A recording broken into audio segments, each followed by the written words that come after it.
2, a 21-gun salute, remarks from the president, and a formal gifts exchange between the president and the British monarch.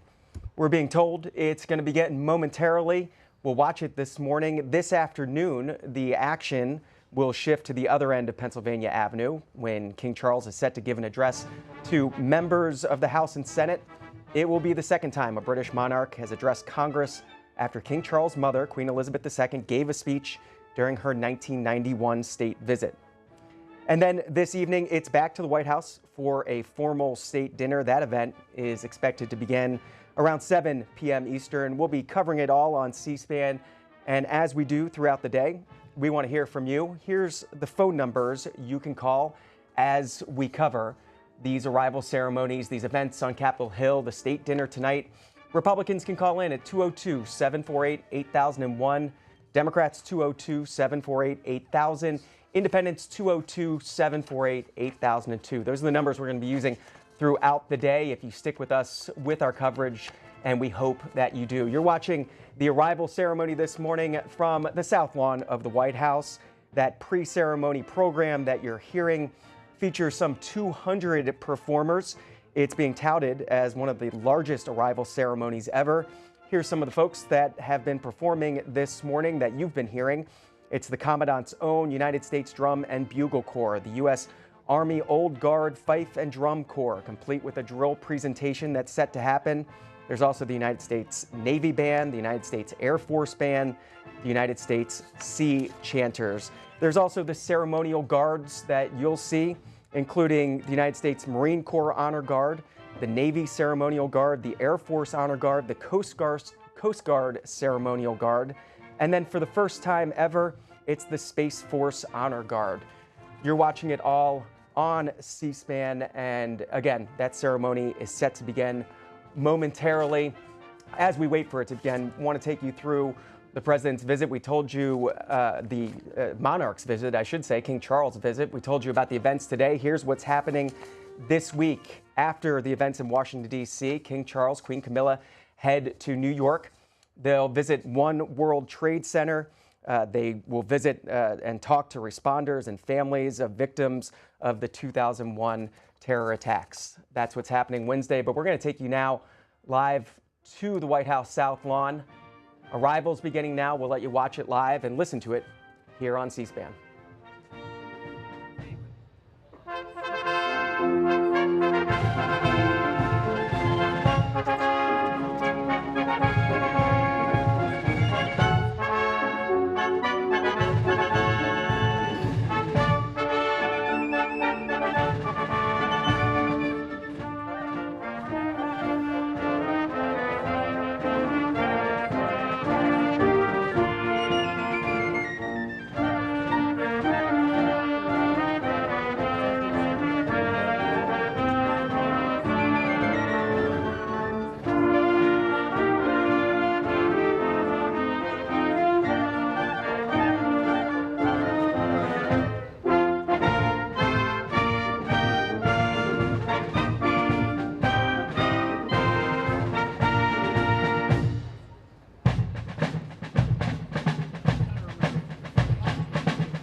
The arrival of the UK delegation from the British Embassy.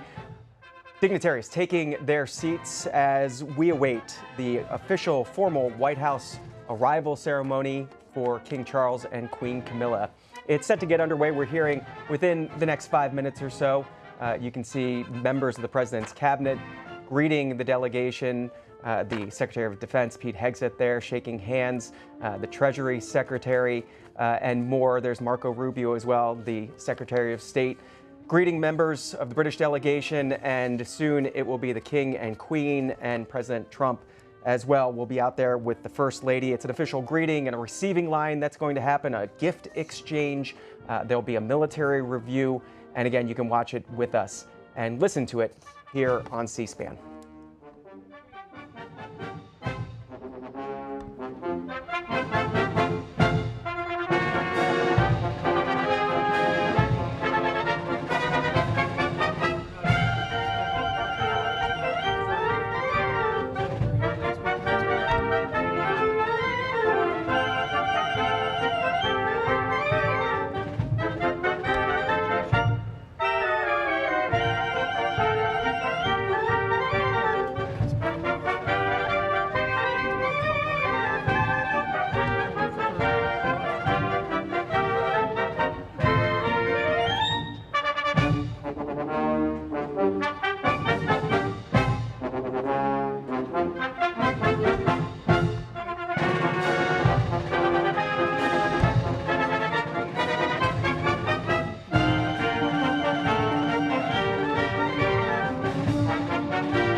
The arrival ceremony continues for King Charles and Queen Camilla. You can see the Vice President, members of the President's cabinet greeting the UK delegation. We're hearing that the King and Queen are set to arrive within the next 10 minutes. So time to take a few of your phone calls at the beginning of a day full of ceremony. There's going to be that speech by the King on Capitol Hill, the formal state dinner tonight, and we're getting your reaction throughout the day. We've got phone lines for Republicans, 202-748-8001, Democrats, 202-748-8000, Independents, 202-748-8002. As we await the arrival of the King and Queen, and of course the President and First Lady, we want to hear your thoughts on this state visit. It is the first British state visit since Queen Elizabeth's visit back in 2007. And it will be the second time a British monarch has addressed Congress after Queen Elizabeth in 1991 gave a speech to a bicameral meeting of the House and Senate. And we want to hear your thoughts, what you're expecting today from the King and Queen.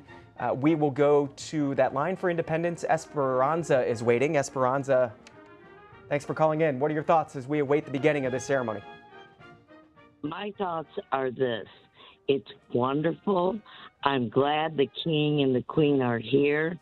I think it's fabulous that our countries are still unified despite, inside political turmoil with Starmer and all of that. But I think it's great. I want peace. I want unification. And I'm just proud as an American that we can do this and show how wonderful our country really is. Esperanza, awesome. What are you most excited about seeing today amid all of these events that we went through, from this ceremony to that speech to the state dinner? I'm looking really forward to his speech. I'm really excited about that. I want to hear from the King, his viewpoints. What does he think? And our world, how it's going, with so much little hot fires going around in the country, with Iran and Ukraine and all of this, and our violence here in America. But I want to hear from him and his thoughts. Esperanza, thanks for the call this morning. We're waiting for the beginning of that ceremony. You can see members of the herald trumpets. Those are the ones who play Hail to the Chief, which likely means the President and First Lady will be coming out fairly soon. We'll continue to take your calls and get your thoughts on this day of pageantry. here in Washington, D.C. This is Rosemary out of Illinois. Rosemary, go ahead. Thank God for C-SPAN. You guys are wonderful, and you did such a wonderful job Saturday night, and I'm happy that everybody came out of it alive and safe. I'm going to tell you a real quick story for your viewers and for you that you'll enjoy. I met King Charles. It was in the 80s. I was working right across the street from the Art Institute of Chicago, which he was in Chicago to see different sites. And all the people were there, and the policemen were telling them, move away, move away. The place was empty. After the policemen moved everybody, people were running back. I ran across the street. I was in the first row. He came out of the stretch limousine like a perfect model. He's up in front of me. I did what you're not supposed to do. I took my index finger, my right index finger, and I just tapped him on the shoulder. He turned around. He gave me his hand. He shook my hand. He was so handsome, and I was so elated. And behind me was a person who was with the Chicago Daily News. And I looked at the woman next to me and I says, oh my God, his hands are so soft. And she said to the person, the person from the Daily News said to the person next to her, well, what do you think? He washes dishes? And everybody started laughing. So I went back to the office. I told everybody about it, and the newspaper for my company, the Keyright Company, in Seymour, Connecticut, which was 30 miles away from Hartford, they put me in the paper the next morning, and they did a caricature of me shaking his hands and looking so elated. So I've taken that with me all my life, but he was so handsome, and he still is. So that's my claim to fame in this world. And thank you for giving me the time to elate this happiness. And I'm so excited. You'd think I was over there the way I'm so excited. I'm 73 years old going on 50, and I just love the Royals. Rosemary, thanks for sharing that story. Rosemary from Illinois, watching the scenes live on the White House South Lawn here in Washington, D.C. We're taking your phone calls as we await the arrival of the King and Queen, of President Trump and the First Lady. As we do, we hear from Matt. Republican, go ahead. Yeah, hi. I'm really glad you guys really cover this event in such detail as opposed to many of the other news outlets. And one of my questions I was sort of pondering on is, I'm kind of wondering how Prince Harry is living in California, if he's ever made any efforts to try to show up or maybe just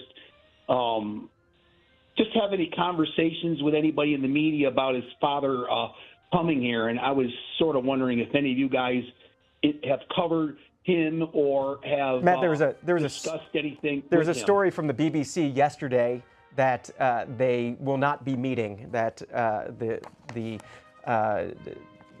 King will not see his son while he is here, that there's no plans for any sort of meeting. Just read that yesterday from the BBC. Okay. Yeah, I just want to say, you guys, like I said, you guys do a great job. You're so articulate on coverage. Just sitting here watching you guys covering him as he was greeting everybody through the crowd and seeing various dignitaries of the United States like Ted Cruz and I just saw that was just fascinating how close and upbeat you guys are engaging and just your articulate efforts to make this really stand out as opposed to a lot of news outlets that don't have the closeness and the coverage like you guys really bring forth. And I'm constantly watching you guys Matt, all the time, and I think you guys do a great job. Appreciate that. And these images will stand out for themselves, and the music and the pageantry. Today is a day for pageantry. It doesn't need much talking over it. We just want you to be able to see it, and we're going to be bringing to you throughout the day all the events that are public, that we'll be able to get cameras to. We will show them to you in their entirety. You should definitely be watching around 2 o'clock. That's when the King is expected to go up to Capitol Hill. There should be a lot of images from the House chamber. That's where this bicameral meeting will be happening. That's where the King will address Congress from. We have 4 to 5 cameras in the room that we'll be controlling so we can show you what's happening on the floor ahead of that speech. So watch with us throughout the day. The arrival ceremony set to begin momentarily. The herald trumpets set to play Hail to the Chief when the president comes out. We're waiting for that to begin, and we're hearing from you. This is Betty in Virginia Beach. Republican Betty, what are you watching for today? Hi, I'm so happy to see this coverage. It is wonderful. I love the pomp and the circumstance, and especially for the 250th celebration, living in Virginia, being raised in Virginia. We have so much history here. So it's really an honor, that you all are covering this so completely and in such detail. I thank you for that. Betty, what are your thoughts about this sort of unique moment where we're celebrating 250 years since a revolution against Britain, and today the King of the United Kingdom is coming and being celebrated at our White House, a White House that the British Army burned in the War of 1812.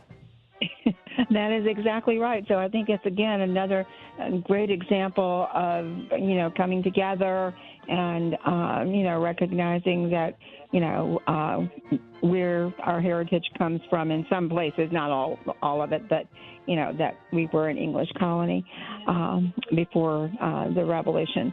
So I just think it's great that this is an opportunity for the King to be here, and I'm glad he was able to make the trip. Flags of the United States, flags of Great Britain, there at the White House, side by side today, again, amid all of that history. This is Larry in Missouri City, Texas, Democrat. Larry, go ahead. Yes, I'm watching the pomp and circumstance that's going on here. Yes, it's beautiful and all of that, but it's sort of fictitious. The King coming over is one thing, but the main thing that I'm looking at is that, hey, we've got a lot of problems that are not being addressed. And on one hand, we have this. On the other hand, we have people without Medicare. We have people that are lying in the Senate, and they're telling stories that are not true. We have a president that's the most hated that I've ever seen in my life, and I'm 73 years old. I'm saying that it is sort of fake. It's like a production to me. And it's showing one side of our heritage, true enough. But the real thing that's going on is the British Parliament rules England. That's who runs England, not the King. He's a representative. It's a tradition and everything. But I think he's over here because he wants something from Trump. It's the first time that he's come over in years. And what is it that you think he wants, Larry? I think he wants maybe anything, sort of like a tariff agreement or something, or a little less or more favorable decisions by Trump for his country. I think that's what it is. This is good, don't get me wrong, but it's not real.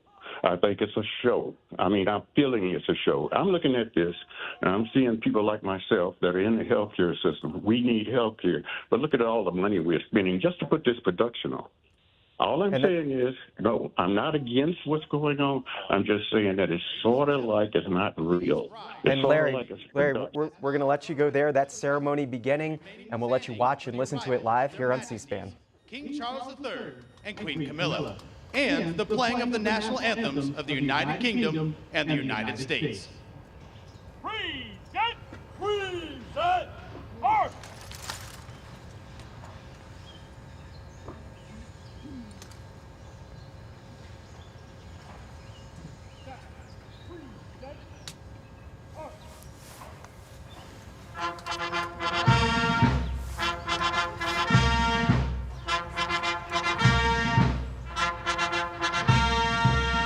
Ladies and gentlemen, the President of the United States, Donald J. Trump, and First Lady Melania Trump.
Ladies and gentlemen, the national anthem of the United Kingdom, followed by the national anthem of the United States. Present! Present! March!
Ladies and gentlemen, please be seated.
you going, all right? We ran to the wrong side. Right here, guys.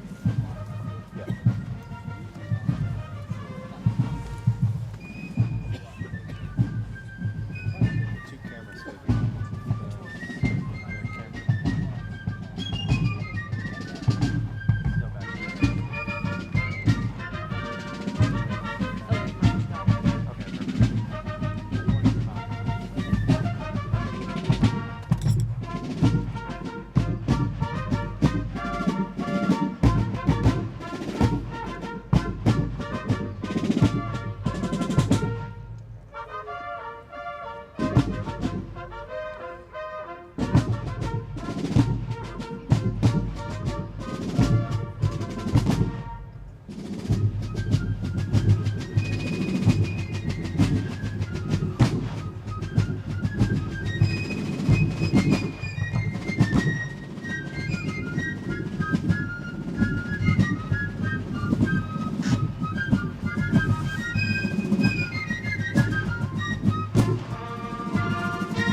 Ladies and gentlemen, the President of the United States, Donald J. Trump.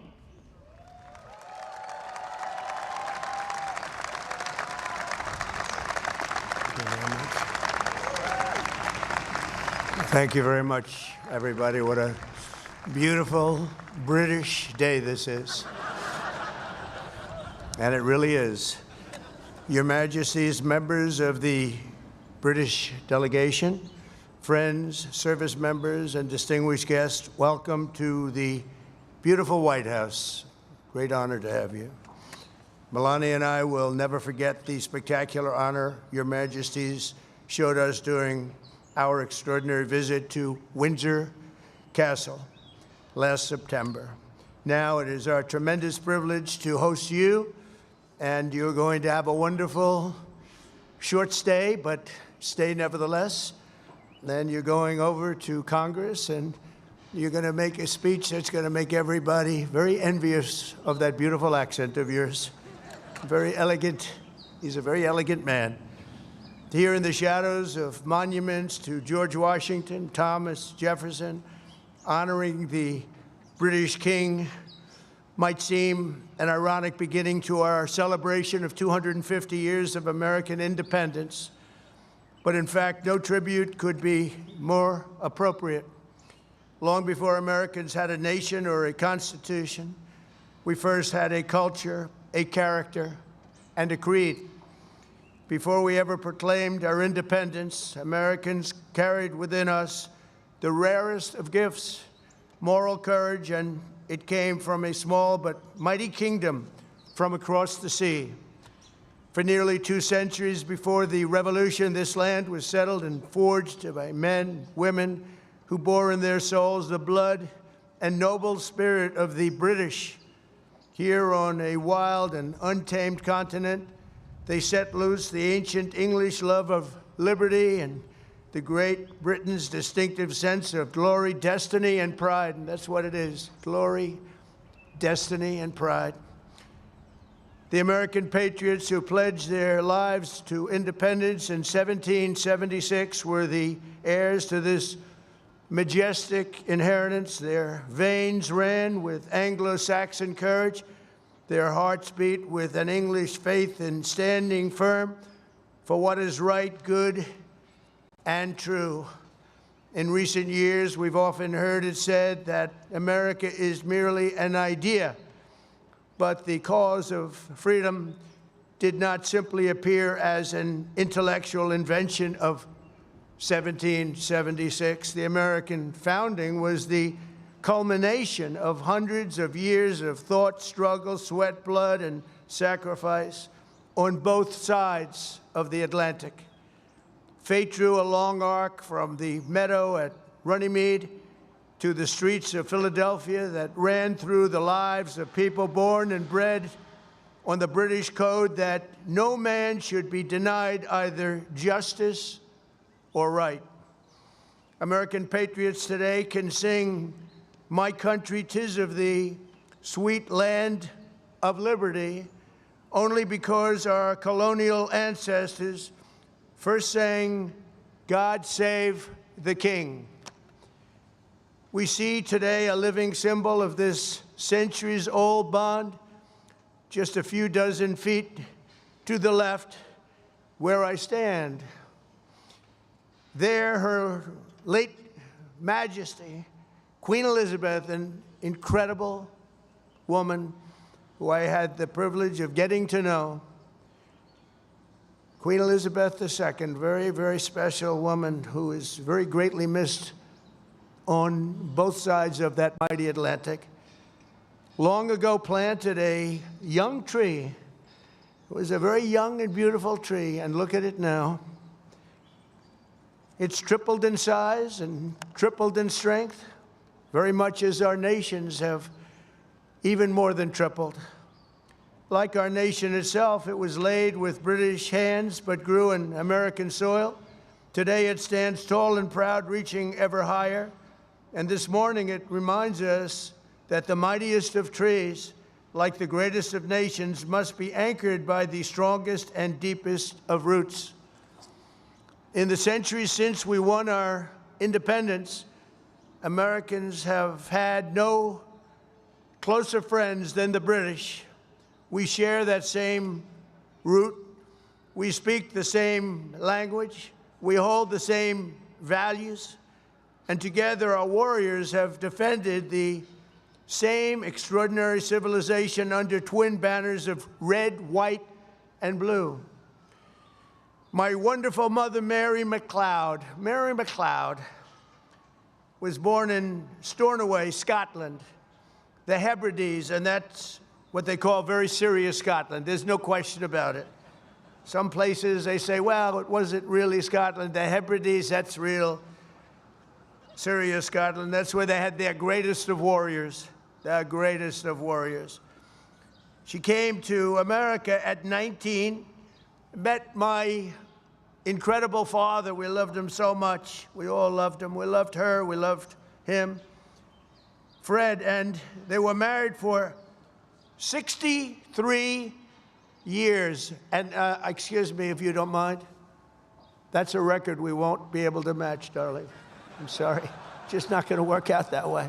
We'll do well, but we're not going to do that well. 63 years. And my mother, I just see it so clearly.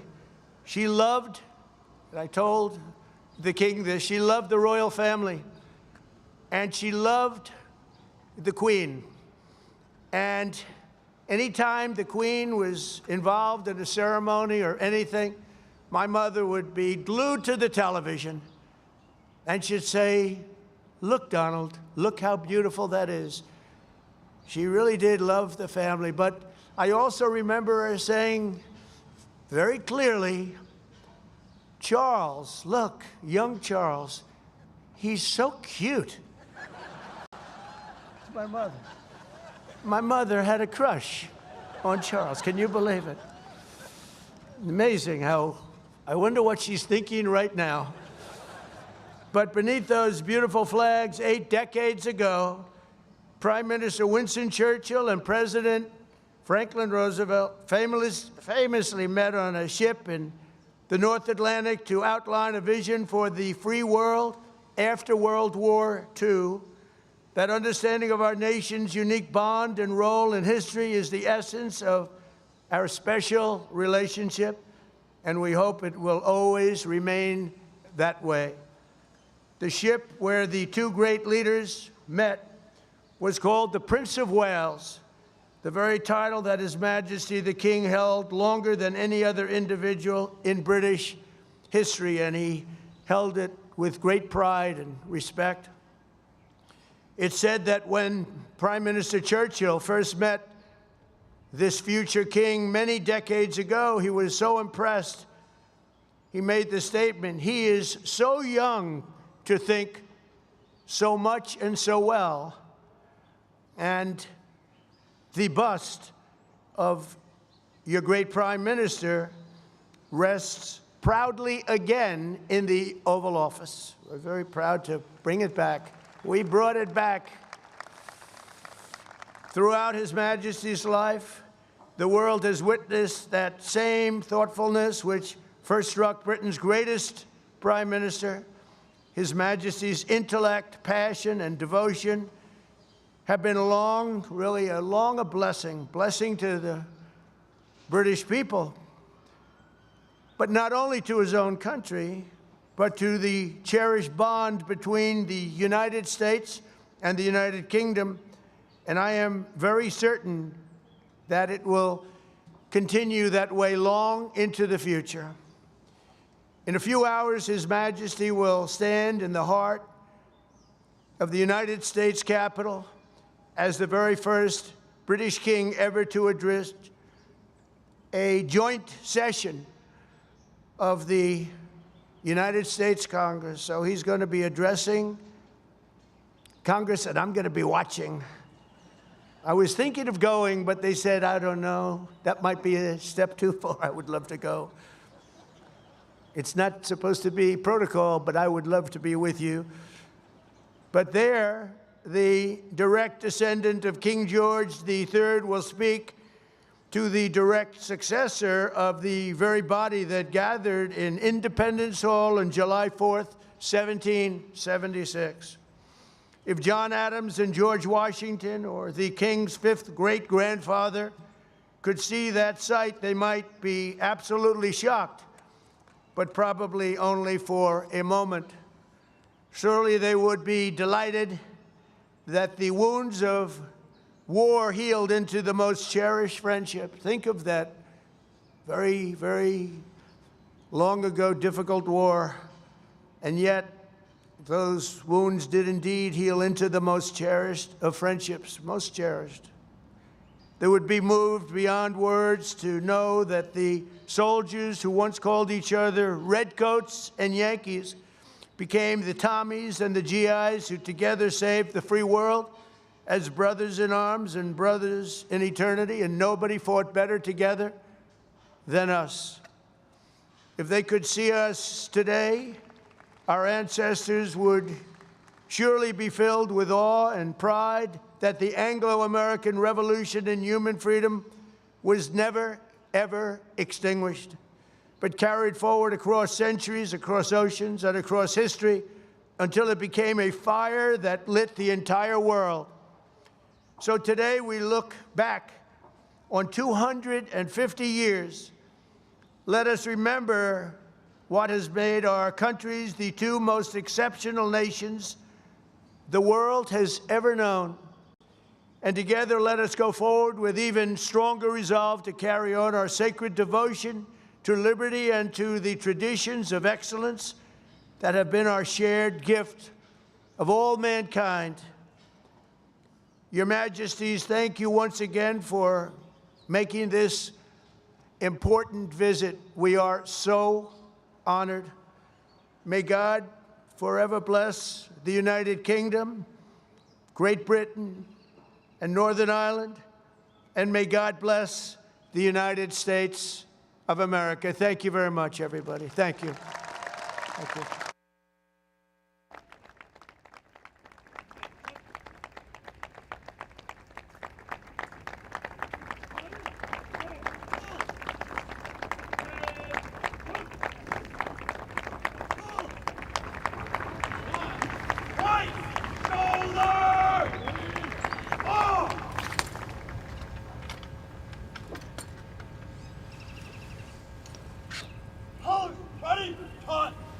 Ladies and gentlemen, please rise if you are able for the conclusion of the ceremony and departure of the official party.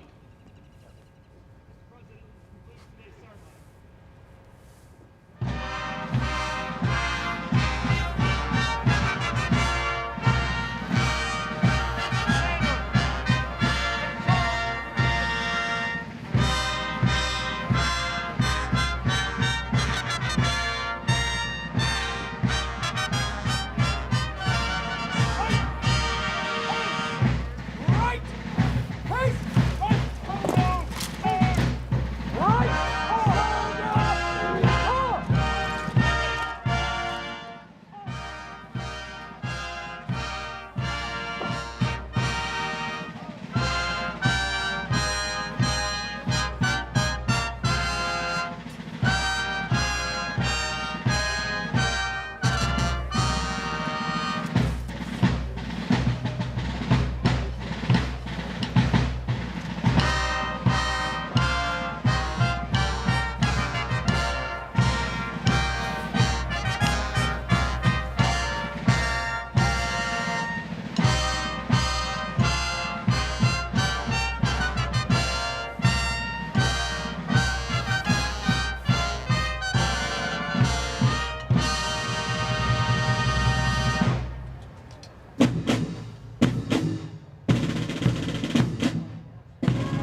got you.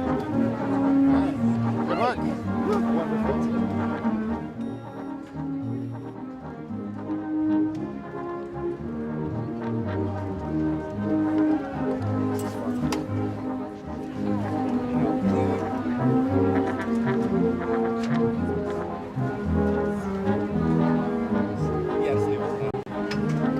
Unless you told your job.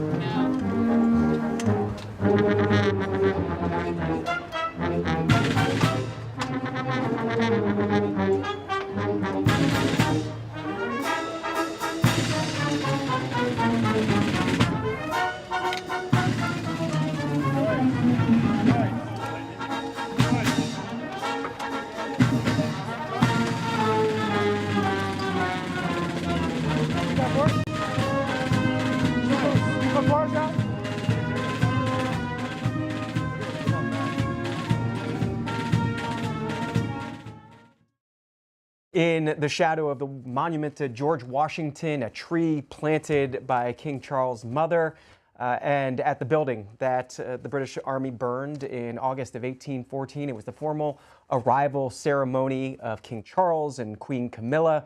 President Trump, in his remarks, as you heard, talking about the irony of celebrating a British monarch in this semi-quincentennial year, but also talking about the culture and shared creed and history that predated the American Revolution. The centuries-old bond is how he described it.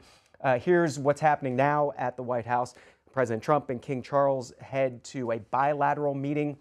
The First Lady is headed to an event with Queen Camilla, and that event, she'll join American students for a cross-cultural educational event at the White House Tennis Pavilion. Within the spirit of Mrs. Trump's Fostering the Future initiative, the White House pool writes, a small group, including several state champions from the Presidential AI Challenge, will use virtual reality headsets to learn about the United Kingdom. That's what's happening for the First Lady. This afternoon, all of the action shifts down Pennsylvania Avenue, up here to Capitol Hill. Around 2 p.m. will be the arrival on Capitol Hill of the King.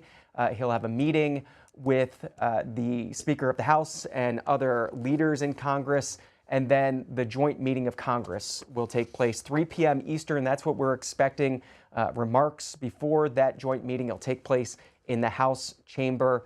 And then this evening, it's the White House state dinner, that formal state dinner taking place inside the White House tonight. As President Trump noted, it's a beautiful British day. Here in D.C., it's overcast and soggy. So that's how President Trump described it. The rain stopped falling just a little bit before that formal arrival ceremony.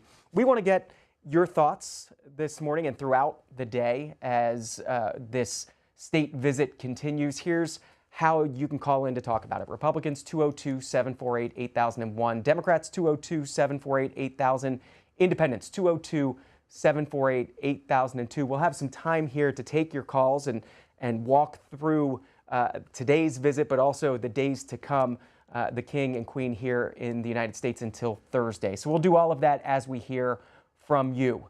This is Patty in Indiana, was waiting throughout the ceremony. Patty, thanks for waiting. Line for Democrats. What were your thoughts? Just finished the whole thing on C-SPAN. Wow. Lot to say. Just some thoughts. The Revolutionary War thing, through that whole thing, the garden party before it all started, lot of taxpayer money going out for this charade. I didn't know Trump could read, but it's obviously he can. He read a beautiful speech. And it was about war, basically, in kind words.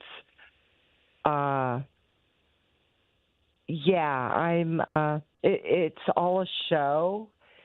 I'm very interested in seeing what King Charles III has to say at when he speaks this evening. And he'll speak on Capitol Hill at 3 p.m. Eastern, and we're going to be covering it on C-SPAN. You mentioned the garden party that took place yesterday at the British Embassy here in Washington, D.C. The King and Queen arriving in D.C. yesterday. They were also at the White House yesterday for a tea that took place. The front page of today's Wall Street Journal has one of the pictures of the King and Queen, President Trump and the First Lady at that tea at the White House yesterday. They were back today. It's the formal arrival ceremony that you just saw, all the pomp and circumstance, the individuals that you saw in the Revolutionary War uniforms, part of the Fife and Drum Corps that often performs at these events here in D.C., some of these formal state events. There were some 200 different performers in the pre-ceremony and throughout what you just saw. We're getting your reaction on the phones. This is Annie out of California, Republican. Annie, go ahead. Good morning. I have to be honest, I called in on the other line because I was so excited and I figured out I've already done my once a month call. But I have Annie, that's for the Washington Journal, so you can go ahead and call in on this event. So go ahead. Oh, really? Oh, I see. Okay. Well, Prince Charles came to my neighborhood of Point Reyes National Seashore, to the Point Reyes station where they had organic gardens, because he's very into organic gardening. So he was touring out there. We tried to catch him there, me and my friend Charles Carino. Anyway, we missed him there, but went to Berkeley, where he was cordoned off, very far away from the crowd that had gathered. And some of the crowd was from Ethiopia, and they were crying because they had,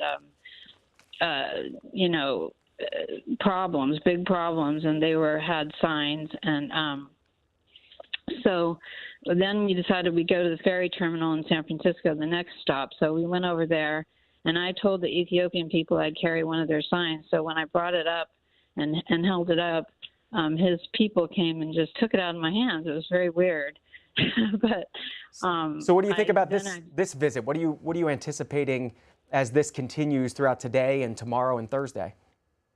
Well, I liked Mr. Donald talking about his mother. I thought that was charming.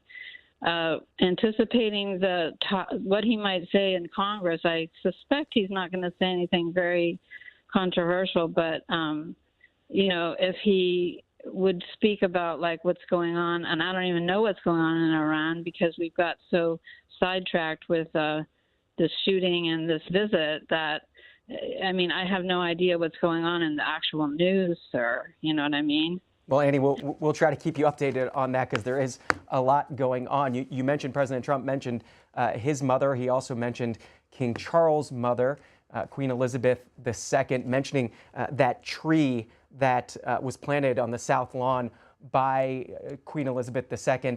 I want to show you a picture of that tree. This is from the National Park Service website, and this is Queen Elizabeth back in 1991 planting that tree, planting it alongside then President George H.W. Bush. It was a little leaf linden tree on the South Lawn. As President Trump said, it's tripled in size. That tree actually replaced a tree that was planted by her father, King George VI, back during the Roosevelt administration. That original tree planted in 1937, before World War II. And President Trump mentioning that tree today as King Charles was there on the South Lawn. As we said, King Charles and President Trump heading to a bilateral meeting. I want to talk more about what might be happening in that meeting. To do that, we're joined by Peter Knowles, joining us from across the pond. He's our correspondent, UK producer and UK correspondent for C-SPAN. Peter Knowles, thanks for joining us once again. What is King Charles and President Trump, what are they going to be talking about at this bilateral meeting that's happening right now?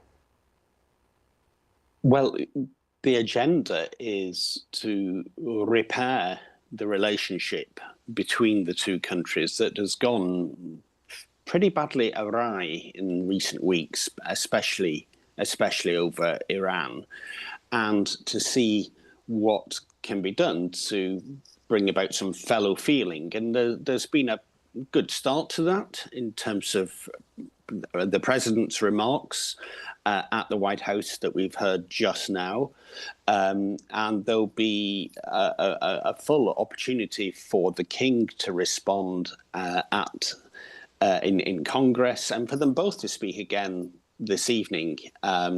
So the difficulties between the two countries were there already, but really came to the fore around Iran.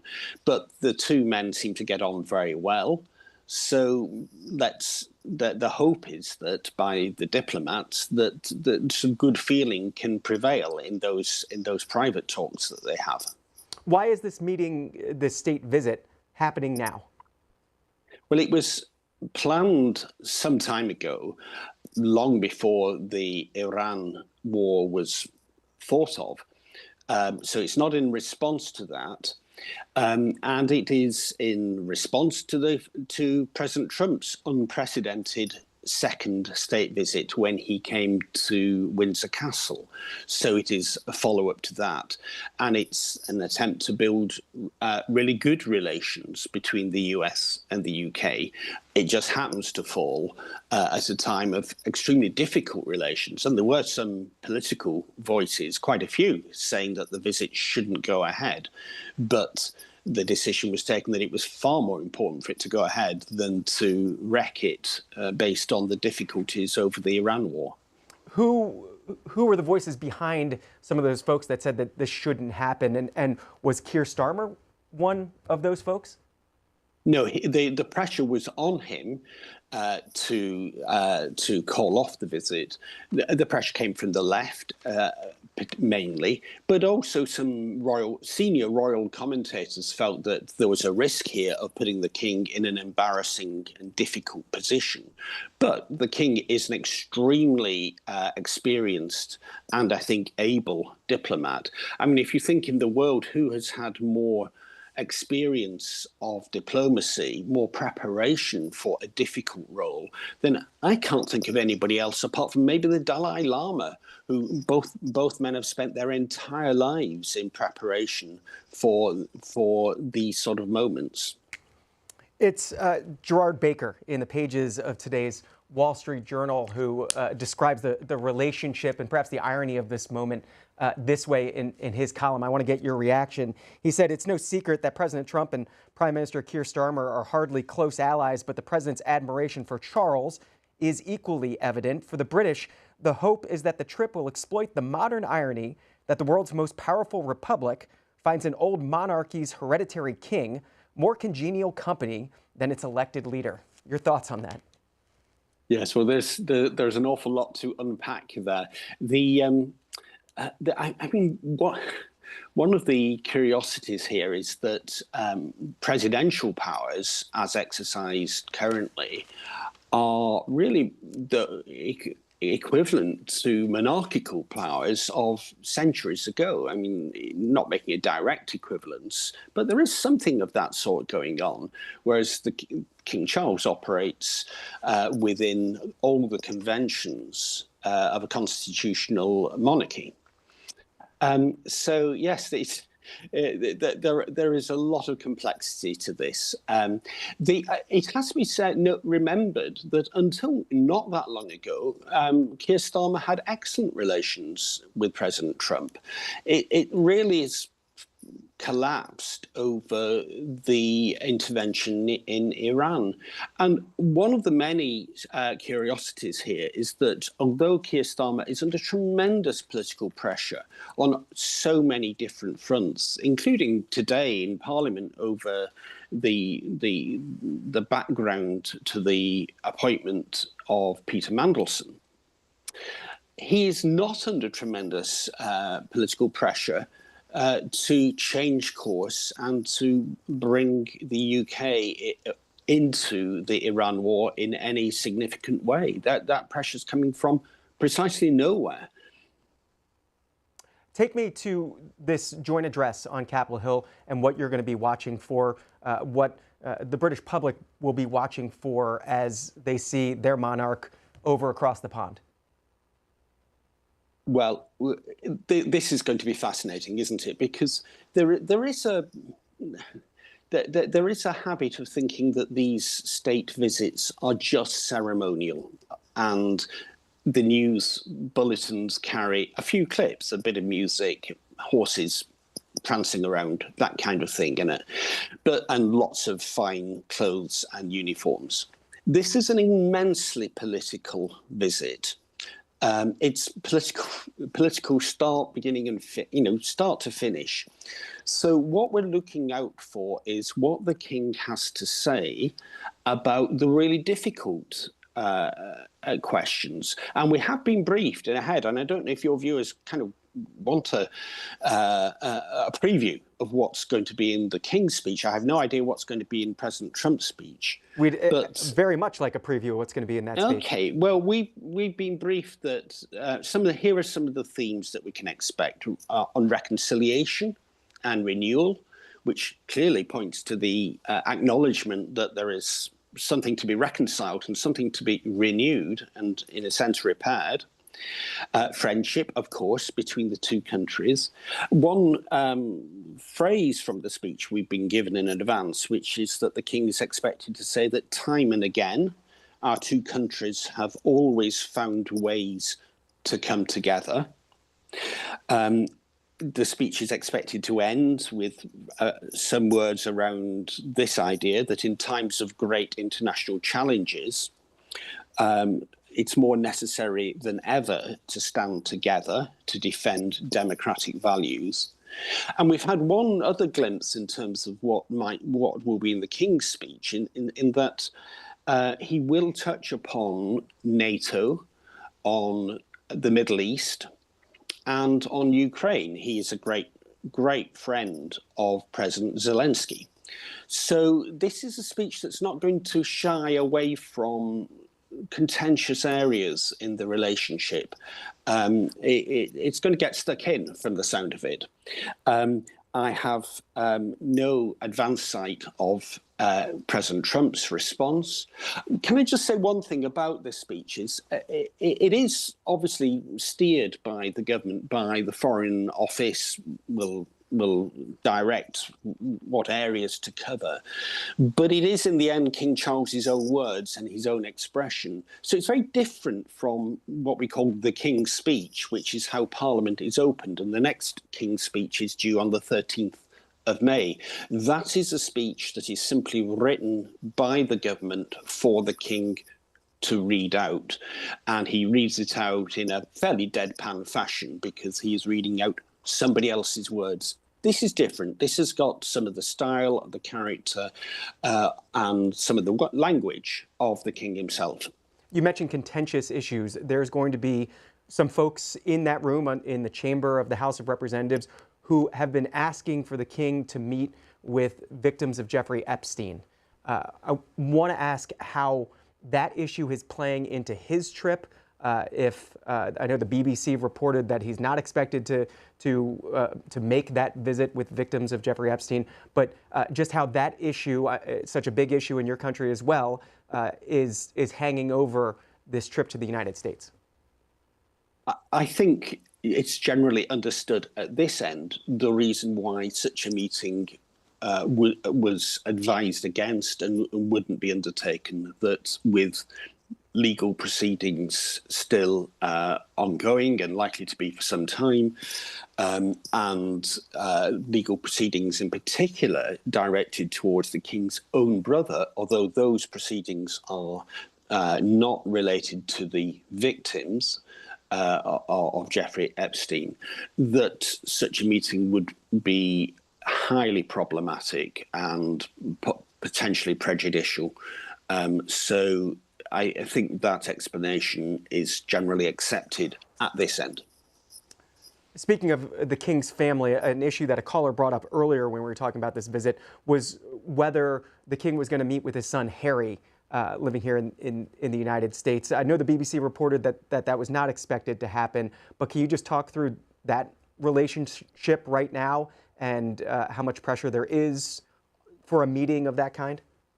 Yes, well, I can see that it would seem pretty odd to a lot of the world that you fly over and you don't see your son, but relations aren't hadn't really been repaired, and the recent visit to Australia made by Prince Harry and Meghan was rather strange. It had some of the characteristics of a royal visit, but it had some quite strongly commercial elements to it as well.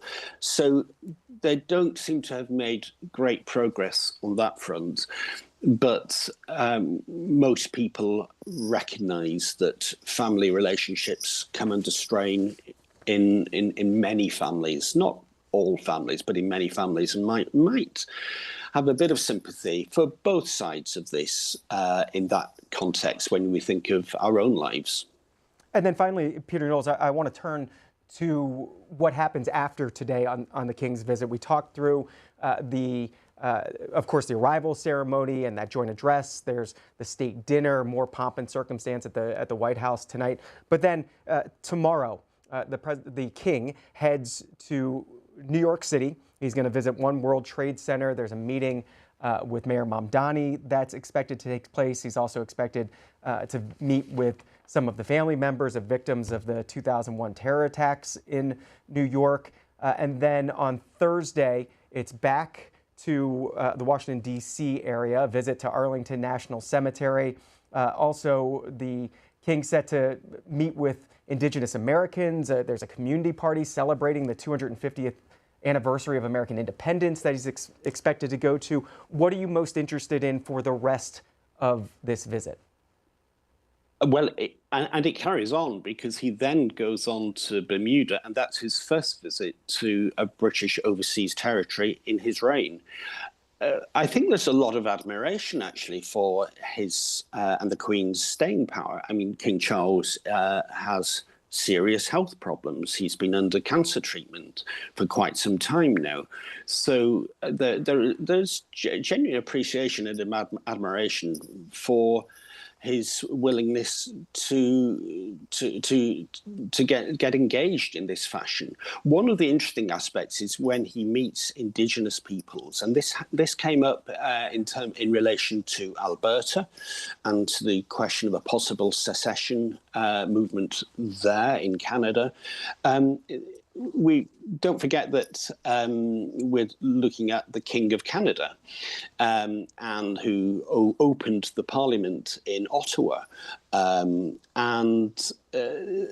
there are many, many layers and dimensions to King Charles's relationship, not just with the United States, but with North America as a whole.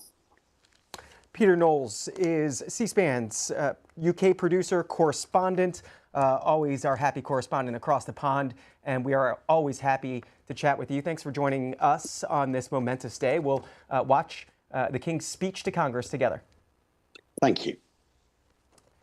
Back to your phone calls now. We are just about 2 hours and 10 minutes away from the King's arrival to Capitol Hill, and he will then give his speech around 3 p.m. Eastern. We'll be covering that, of course, giving you live pictures, showing you with 4 cameras in the room what's happening on the floor of the House of Representatives as the King arrives, as all the dignitaries arrive.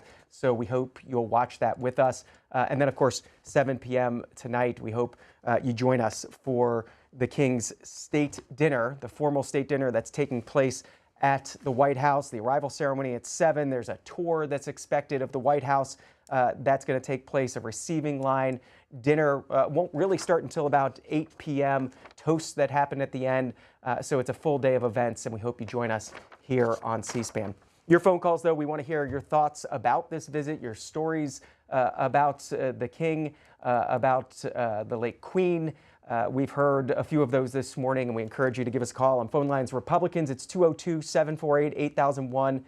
Democrats, 202-748-8000. Independents, 202-748-8002. We'll take your calls until the Rose Garden Walk with the King and Queen. That's what we're told is going to happen next. We've got a camera out there at the Rose Garden, and we'll take your calls as we await that event. Augustus in Georgia, Independent, go ahead. Hello. I just want to say this state visit feels especially symbolic as America approaches its 250th anniversary. Just a little anecdote. About 2 weeks ago, my history professor actually told our class about the Freedom Plane tour that was happening throughout the U.S. First stop was in Atlanta. I went and saw some of the founding documents that helped build this country, and seeing those documents in person made America's founding feel incredibly real to me and almost emotional. And not long after this experience, we're now, right now welcoming a British monarch as one of our closest allies. And it's just a point that I want to make, that history can be very ironic sometimes. We went from the Revolutionary War to Roosevelt and Churchill standing together in World War I, and George W. Bush and Tony Blair standing shoulder to shoulder after 9/11. It definitely shows that history doesn't always move in straight lines, and former adversaries don't have to remain enemies forever.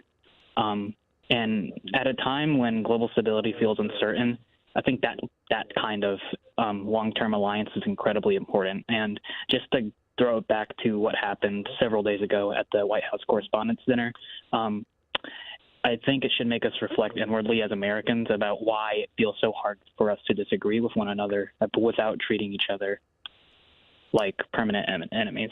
Augustus, you said your professor told you about the Freedom Plane tour that's part of this America 250 celebration. Are you in college? Are you in high school?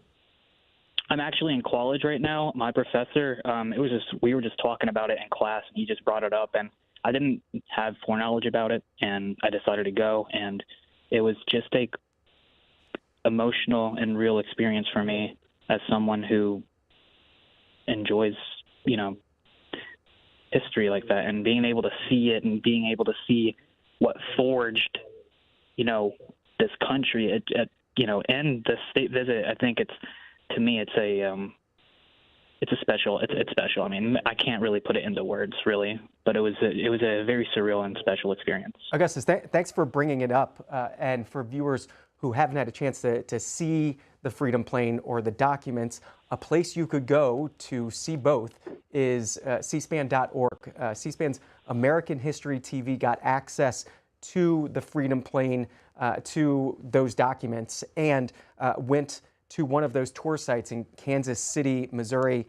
C-SPAN's Kate Michael joined them and gives an inside view of the Freedom Plane. You can watch that at cspan.org and see exactly what Augustus is talking about. Some of the documents that are part of the Freedom Plane tour, the 1783 Treaty of Paris, that's the treaty that ended the Revolutionary War and officially severed our ties with Great Britain. Augustus, thanks for the call from Georgia. This is Kevin in Connecticut. West Hartford, go ahead.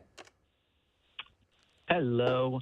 I'm very glad that you guys are covering this in detail. I look forward to hearing any of the insider messages about the conversations that are had between the two leaders, the state figureheads. I find it, of course, as was said throughout the day today, I find it very amusing that the king is here on the 250th anniversary of our country ceding from the British Empire due to the tyranny that was once tied to the crown.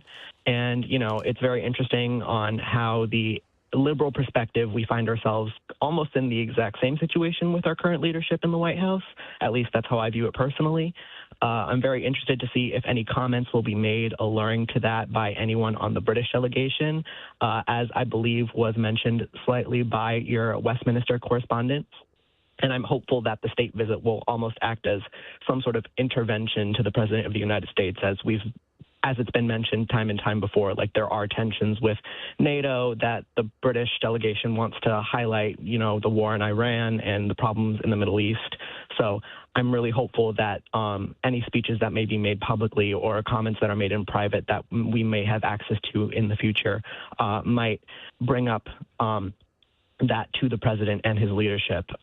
Regarding his speech, I'm really glad that the president actually ended up mentioning things like the reference to My Country 'Tis of Thee being a parody of the British national anthem and highlighting the importance of our two relationships together. One of the big takeaways that I had was how he spent so much time mentioning being proud of his Scottish mother, which means that he would be proud of his immigrant ancestry. And I really wish that this thought process would be used when making decisions about the immigration policies in this country and, how flawed they are systematically. So, yeah, I'm looking forward to how the king will address Congress. as I am only 22, so I was only about 3 years old when the late Queen's last visit was. So I wonder if he might use his address to Congress to take more of a direct action in terms of calling on Congress to take more action on the situation. Though it may not be his place, it would be refreshing to hear some sort of call to action by a state figurehead that moves towards peace and not violence. And also, as you mentioned, later on, the king will be meeting with Mayor Mamdani. So I'm very much looking forward to seeing that. If there is a more visible comfortability with Mayor Mamdani, with the king, that might show to the president that our greatest allies would rather see us govern its people in a more left-leaning liberal way. Kevin, and thanks. I'm really hoping that... Thanks for the call from Connecticut. President Trump and the King and Queen and the First Lady Melania are in the Rose Garden. It's the Rose Garden Walk, the flags of the United States and the United Kingdom lining the Rose Garden. We'll let you watch it.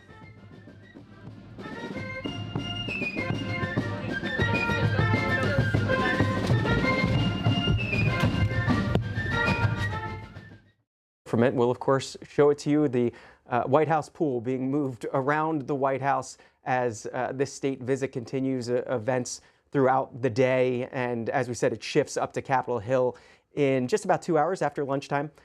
And we'll of course show it to you, and we hope you watch it with us. Want to continue with your phone calls. This is Rick in Matthews, North Carolina, Republican. Rick, what'd you think of, what have you thought of the visit so far? Well, I just wish the Trumps could be our royal family. I mean, if he doesn't run for a third term, it would be great to have them as our royal family. I mean, they are the sober Kennedys of our generation. Rick, can I ask what generation you are? I'm getting Social Security. Let's put it that way. In terms of American royalty, you mentioned the Kennedys. Who else would you consider American royalty? That term that you describe. Well, you'd have to go back. You'd have to go back pretty far then. You know, since I think Trump's probably the greatest president we've ever had. But Americans get tired of winning, especially liberals. They can't take winning. They feel bad if they win too much. Rick, in a sense, how do you think we view former presidents in this country? Do they get sort of that stature of almost royalty, or as close you can get in the United States of America? Is it all former presidents that get it? No, I'd say quite the contrary. But they should be judged on how their work turns out.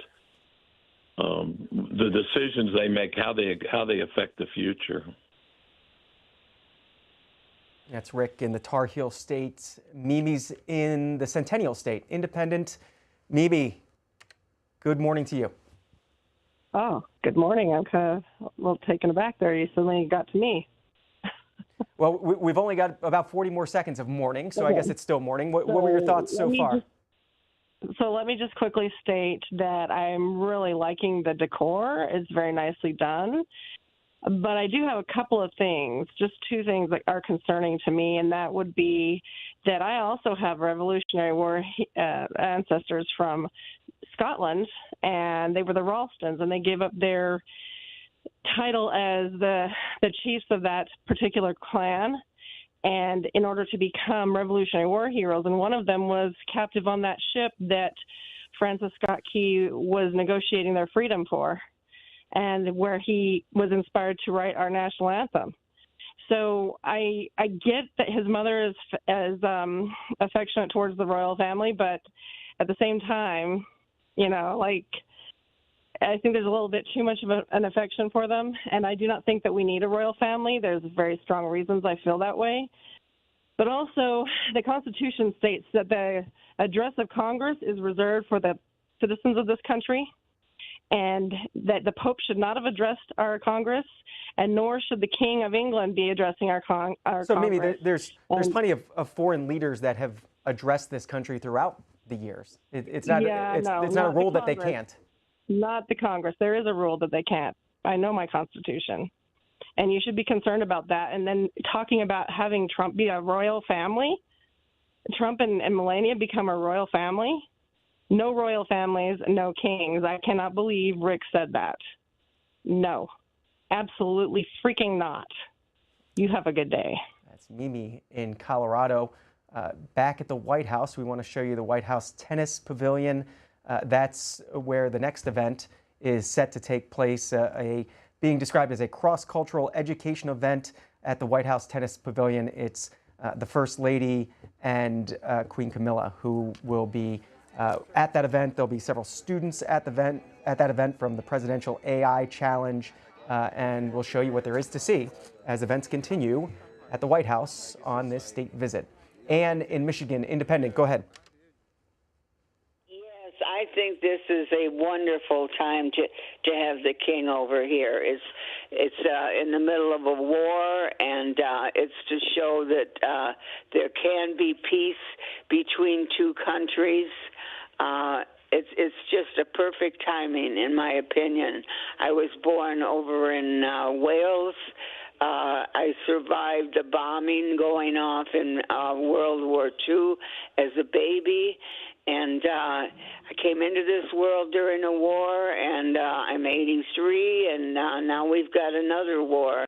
So to have a little peace in between to show that people can have a fight and they can make up, and I like to see the next make up between our other dear friends that we love in Canada. So this might be the start of something great. That's Ann in Michigan. This is Micah, Stone Mountain, Georgia, Democrat. Go ahead. I'm pretty much just, hey. Pretty much just listening to everyone. I just would like to give my perspective from a 15-year military veteran whom served in both the Iraq and Afghanistan wars, deployed in both locations multiple times. How can we speak peace in using the symbol of the tree, which was planted by the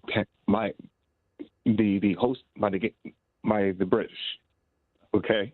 You're talking about the tree that President Trump referred to was planted by Queen Elizabeth II and George H.W. Bush back in 1991, and that 1991 was the last time a British monarch addressed the United States Congress, a joint meeting. Exactly. And that reference surrounded by so much military, even with the section of a military passing review, which there's no reason. There was no military when that tree was first there. So how is it that we're trying to sit over here and talk about the image of peace and trying to foster and trying to reconnect and trying to build when it's surrounded by the military? That's impossible. When even Trump, he salutes only the Air Force, and then he shows excitement when the Space Force walks in. That's not the message that's being conveyed. Hence why the other co-anchor was so cautious with his words. So, Micah, you would prefer less of a military presence at these formal state events. That's what you're saying? Exactly, especially at this time when you're in war. Gotcha. That's Michael in Georgia. This is Cliff from the Villages down in Florida, Independent. Cliff, thanks for watching C-SPAN. Thank you so much. I'm just amazed at how transparent and how much travel our president does. I don't know if he sleeps more in Air Force One at the White House or at Mar-a-Lago. But I do want to ask, and maybe I'm not the only one that doesn't understand this, who has more power in England? Is it the Prime Minister or is it the King? I always thought the Prime Minister did and the King was the figurehead. So that is how their system is set up, Cliff, but guess it depends on your definition of power, whether it's political power, whether it's power to move things in government, or whether it's the imagery and what the royal family inspires in Britain. It's all in sort of the eye of the beholder. Who has the power to decide whether to send naval ships to the Hormuz? location so, in Iran, so Cliff, for example. that is not a power of the British monarch now. That is the Prime Minister. That's what I thought. Okay. Well, the other thing that I'm very looking at is that we've had wars with England, with Germany, with Japan, and after that we've become very tight. And I'm hoping the same can happen possibly with Iran, but we've never had a country say death to America. And I hope people will look at that and know that I as well am concerned with someone having power to destroy us and our NATO allies. So I think this is a good step towards fixing that relationship with the UK. That's Cliff in Florida. Bob in Indiana, Republican. Bob, what have your thoughts been so far watching this? Good morning. Oh, I have enjoyed every second of it. I think the pageantry, the elegance that we're seeing, both of the ladies, man, are they dressed to the hilt and just look so elegant.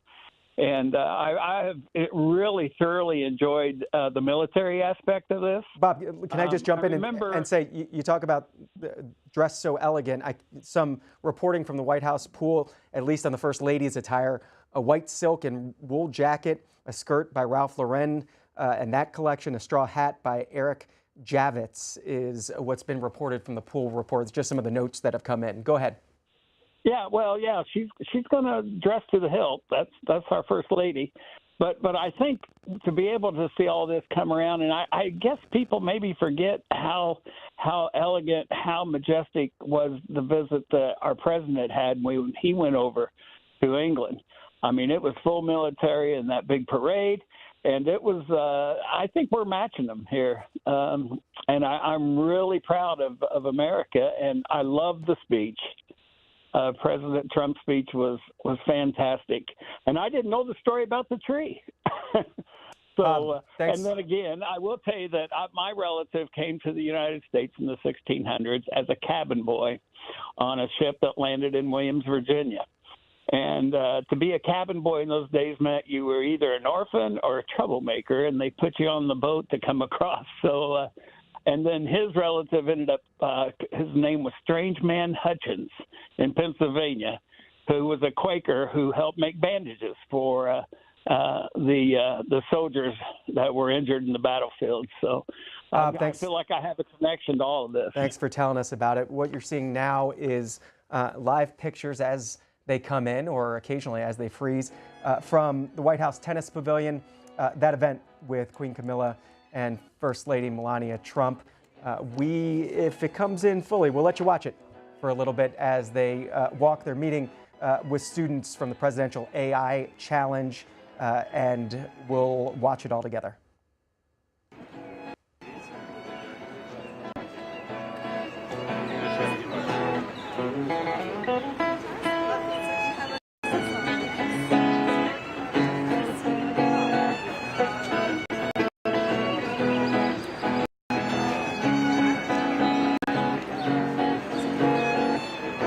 The picture is a little bit hard to see there as they come in. As we said, there's a lot of media moving around the White House to catch all these events. This is officially the Mrs. Trump's Fostering the Future Together initiative meeting, as we said, with state champions from the Presidential AI Challenge. Participants said to utilize AI-enabled glasses to learn about American history and about the special relationship, evaluating artifacts from the White House collection and the National Archives. That's what is happening there at the White House Tennis Pavilion. We'll bring you live pictures as they do come in. But we do have you live on the phones, and we always appreciate you doing that. This is Marie in New York City, independent. Thanks for waiting. Go ahead. Yes, hello. I'm really enjoying your show, and thank you for the presentation. It's fantastic. I really appreciate King Charles III's visit. I'm really happy that he did not cancel his visit after the incident at the Washington Hilton. And my hope and thought is King Charles is going to influence President Trump to get more support for the Ukraine, to rebuild the special relationship with the UK and the US, and really, just to have a positive influence. So That is really my thought, and I really, really appreciate C-SPAN's coverage. I would only recommend that you give a little bit more subtitles with the songs and with certain events, just so we can more thoroughly follow along with you. You're talking about the closed captioning, Marie? Yeah, just like some of the songs, wasn't familiar, that kind of thing. So that would be really helpful. That's just a couple of thoughts I have. Maria. But really fantastic. I haven't watched C-SPAN in a little while. I got you on YouTube this morning, so really am appreciative of your coverage, and I'll keep watching you today. Glad you're watching us. And tonight. Well, keep doing that, Marie. We appreciate it, and all those folks who are watching on YouTube TV, on Hulu, on your cable channels. That's Marie in New York. This is Emmett in Jonesboro, Arkansas, Democrat. Go ahead. Good morning. I really appreciate your program. I watch it often. I think you do a great job. I'm old. I have lived under 16 different presidents, and as an evangelical Christian, I think Trump is the worst president we've ever had. I long for the days of Dirksons and the old-fashioned people who could deliberate and talk about issues without fighting and creating such animosity and hatred between the two parties. I would also think it would be great if our country would send representatives to some of these countries that Trump has practically demolished our relationships with to try to restore and rebuild. I also think that Trump has been very derelict in his responsibility toward Ukraine. We as Americans should be supporting those people. And Emmett, do you have any thoughts on the state visit today and the king and queen and what you want to hear from the king when he addresses Congress? Well, I would like for him to probably in private discuss issues that Trump has raised on his own as it relates to creating the ill will and the bad feeling. I don't anticipate that he will, in his public statements, confront Trump in a dramatic way, but I would like for him to at least edge up close to some of those issues as it relates to the war and the need for collaboration with other nations. Trump started this war without really consulting with the other countries or even our own Congress, and I think he's way out of line with that. He thinks he's a king, he acts like a king, but I think he's an idiot. And thanks for taking my call. Y'all have a great day. Bye-bye. Emmett in Jonesboro, Arkansas. It was just about 45 minutes ago that we heard from President Trump. Actually, it was a little bit longer than that. It was right around 11 a.m. Eastern that President Trump was on the South Lawn for this formal arrival ceremony. After the handshakes, after the greetings, made a few minutes of remarks about the king and about the queen and about the American special relationship. We'll play it back for you now in its entirety. Thank you very much, everybody. What a beautiful British day this is. And it really is. Your Majesties, members of the British delegation, friends, service members, and distinguished guests, welcome to the beautiful White House. Great honor to have you. Melania and I will never forget the spectacular honor Your Majesties showed us during our extraordinary visit to Windsor Castle last September. Now it is our tremendous privilege to host you, and you're going to have a wonderful short stay, but stay nevertheless.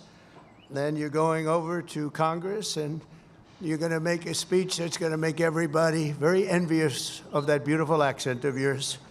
Very elegant. He's a very elegant man. Here in the shadows of monuments to George Washington, Thomas Jefferson, honoring the British King might seem an ironic beginning to our celebration of 250 years of American independence.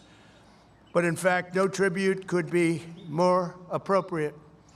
Long before Americans had a nation or a constitution, we first had a culture, a character, and a creed. Before we ever proclaimed our independence, Americans carried within us the rarest of gifts, moral courage, and it came from a small but mighty kingdom from across the sea. For nearly 2 centuries before the Revolution, this land was settled and forged by men, women who bore in their souls the blood and noble spirit of the British. Here on a wild and untamed continent, they set loose the ancient English love of liberty and the Great Britain's distinctive sense of glory, destiny, and pride. And that's what it is: glory, destiny, and pride. The American patriots who pledged their lives to independence in 1776 were the heirs to this majestic inheritance. Their veins ran with Anglo-Saxon courage. Their hearts beat with an English faith in standing firm for what is right, good, and true. In recent years, we've often heard it said that America is merely an idea, but the cause of freedom did not simply appear as an intellectual invention of 1776. The American founding was the culmination of hundreds of years of thought, struggle, sweat, blood, and sacrifice on both sides of the Atlantic. Fate drew a long arc from the meadow at Runnymede to the streets of Philadelphia that ran through the lives of people born and bred on the British code that no man should be denied either justice or right. American patriots today can sing, "My country, 'tis of thee, sweet land of liberty," only because our colonial ancestors first sang, "God save the King." We see today a living symbol of this centuries-old bond, just a few dozen feet to the left where I stand. There, Her late Majesty, Queen Elizabeth, an incredible woman who I had the privilege of getting to know. Queen Elizabeth II, very, very special woman who is very greatly missed on both sides of that mighty Atlantic. Long ago planted a young tree. It was a very young and beautiful tree, and look at it now. It's tripled in size and tripled in strength, very much as our nations have even more than tripled. Like our nation itself, it was laid with British hands but grew in American soil. Today it stands tall and proud, reaching ever higher. And this morning it reminds us that the mightiest of trees, like the greatest of nations, must be anchored by the strongest and deepest of roots. In the centuries since we won our independence, Americans have had no closer friends than the British. We share that same root. We speak the same language. We hold the same values. And together our warriors have defended the same extraordinary civilization under twin banners of red, white, and blue. My wonderful mother, Mary MacLeod, was born in Stornoway, Scotland, the Hebrides, and that's what they call very serious Scotland. There's no question about it. Some places they say, well, it wasn't really Scotland. The Hebrides, that's real serious Scotland. That's where they had their greatest of warriors, their greatest of warriors. She came to America at 19, met my incredible father. We loved him so much. We all loved him. We loved her. We loved him, Fred, and they were married for 63 years. And excuse me if you don't mind. That's a record we won't be able to match, darling. I'm sorry. Just not going to work out that way. We'll do well, but we're not going to do that well. 63 years. And my mother, I just see it so clearly. She loved, and I told the king this, she loved the royal family, and she loved the queen. And anytime the queen was involved in a ceremony or anything, my mother would be glued to the television and she'd say, "Look, Donald, look how beautiful that is." She really did love the family, but I also remember her saying very clearly, "Charles, look, young Charles, he's so cute." My mother. My mother had a crush on Charles. Can you believe it? Amazing how, I wonder what she's thinking right now. But beneath those beautiful flags, 8 decades ago, Prime Minister Winston Churchill and President Franklin Roosevelt famously met on a ship in the North Atlantic to outline a vision for the free world after World War II. That understanding of our nation's unique bond and role in history is the essence of our special relationship, and we hope it will always remain that way. The ship where the two great leaders met was called the Prince of Wales, the very title that His Majesty the King held longer than any other individual in British history, and he held it with great pride and respect. It's said that when Prime Minister Churchill first met this future king many decades ago, he was so impressed, he made the statement, "He is so young to think so much and so well." And the bust of your great Prime Minister rests proudly again in the Oval Office. We're very proud to bring it back. We brought it back. Throughout His Majesty's life, the world has witnessed that same thoughtfulness which first struck Britain's greatest Prime Minister. His Majesty's intellect, passion, and devotion have been really a blessing to the British people, but not only to his own country, but to the cherished bond between the United States and the United Kingdom. And I am very certain that it will continue that way long into the future. In a few hours, His Majesty will stand in the heart of the United States Capitol as the very first British king ever to address a joint session of the United States Congress. So he's going to be addressing Congress, and I'm going to be watching. I was thinking of going, but they said, I don't know, that might be a step too far. I would love to go.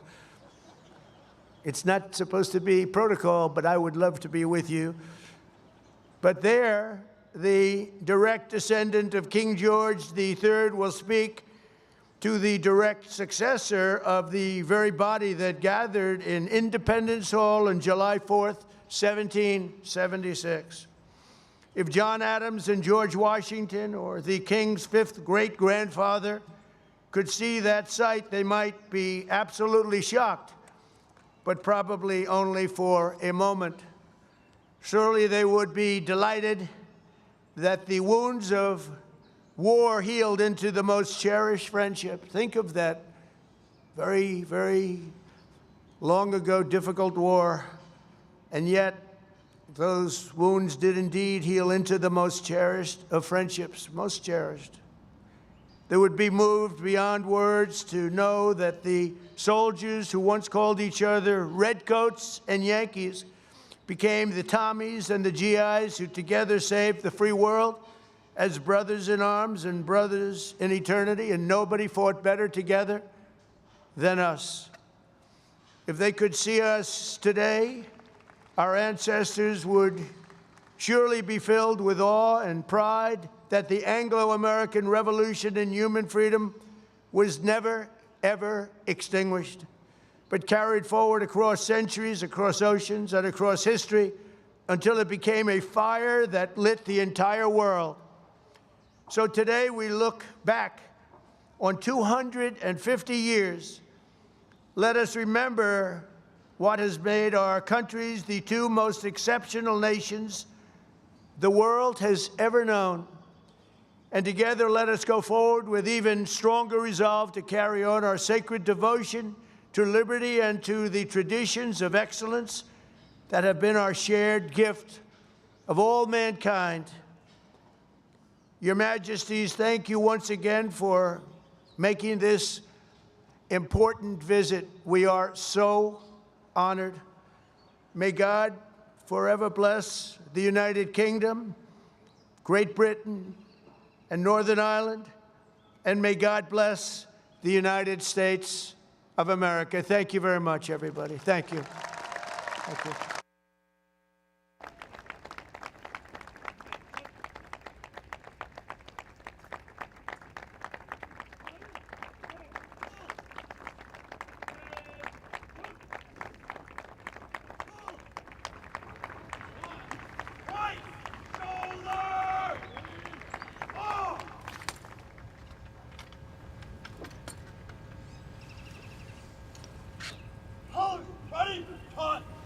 Ladies and gentlemen, please rise if you are able for the conclusion of the ceremony and departure of the official party.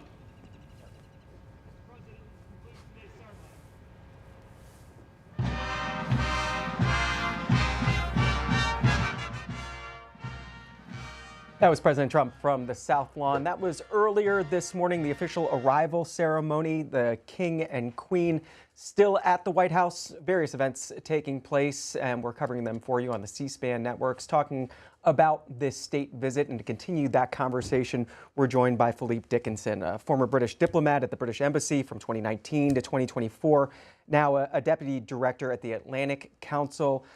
As somebody who's seen these kinds of visits before, what's been most interesting to you so far this morning? I think it's really interesting just how personal this is to the president. You saw in his speech there how many references he made to his mother, to his family. You know, this visit is tied to the 250th anniversary of the United States, which I'm sure we'll get to.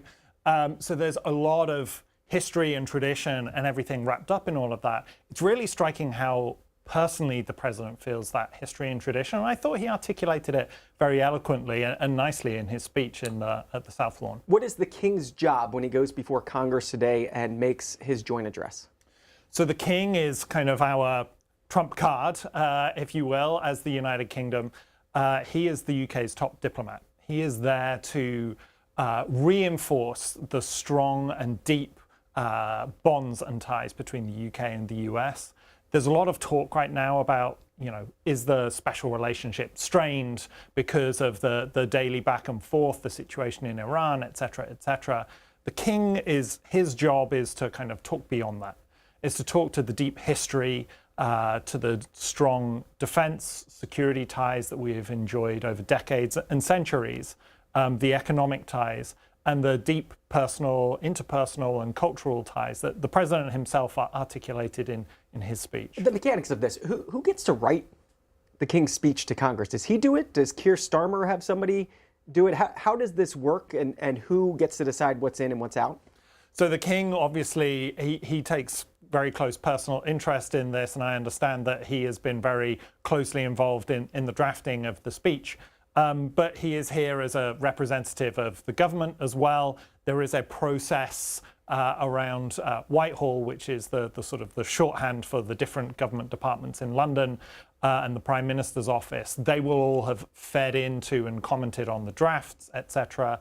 The embassy here would have provided their advice as well. But the final say goes to the King, and I think he has a clear idea in mind of the kind of tone and message that he will want to strike, which is, again, rooted in that deep sense of history and tradition and the bonds between the countries. How much representation does Keir Starmer have here during this visit? Obviously, the King is the top diplomat from the country, but are there other government officials, members of what we would call the cabinet?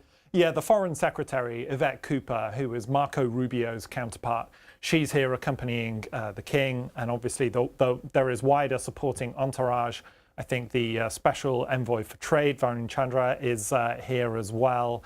So there is a sort of a coterie of people surrounding the King who will use the opportunity of the King's visit, the positivity, the atmospherics, and the very many touch points that they will have throughout this visit to conduct some business in the background. Who is the ambassador to the United States right now, and who's Peter Mendelsohn?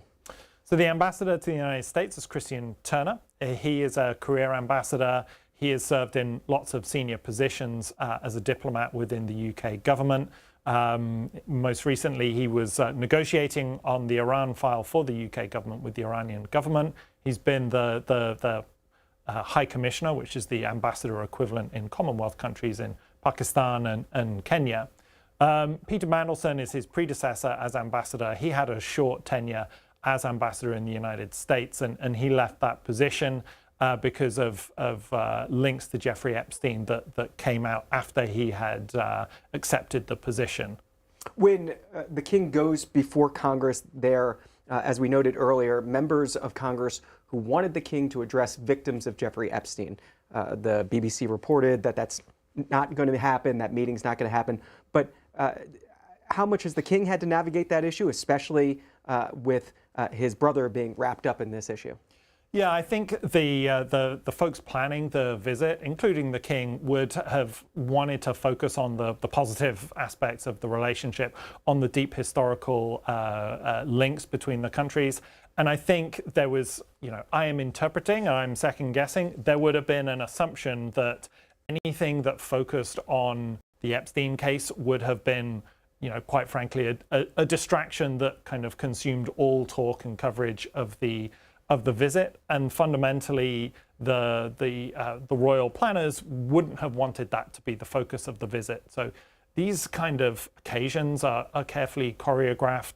There would have been some kind of, I know that the Queen, she has, she's a patron of charities that deal with, domestic abuse victims and things like that. And I think there were people who came to the garden party at the embassy last night. But were you there? I was not there. It's a very exclusive ticket, and they're not just going to give them out to former staff members who've now moved on. It's the great and the good, and I wouldn't count myself as one of those. But Philippe Dickinson is with us, former British diplomat, works now at the Atlantic Council. What do you do at the Atlantic Council? What is your job? So I'm Deputy Director of the Transatlantic Security Initiative. We are a non-partisan think tank focused on foreign and security policy. And my bit of the Atlantic Council very much focuses on NATO, the United States relationship on defense and security issues with Europe and NATO allies. How would you describe that relationship right now? Tense, difficult. I think we've all seen the comments. The tensest it's ever been? The most difficult it's ever been? I think hyperbole isn't necessarily helpful. This visit, it's interesting as we've been looking at this visit and then previous visits that monarchs have made to the US, they've often kind of coincided with issues of real tension and strain in the bilateral relationship. In the 50s, when the Queen came here, it was just after the Suez Crisis, when people would have said that was the nadir. In the 70s, for the bicentennial, that coincided with, shortly after the Vietnam War, which the UK did not take part in. And that was a big bilateral issue between the UK and the US.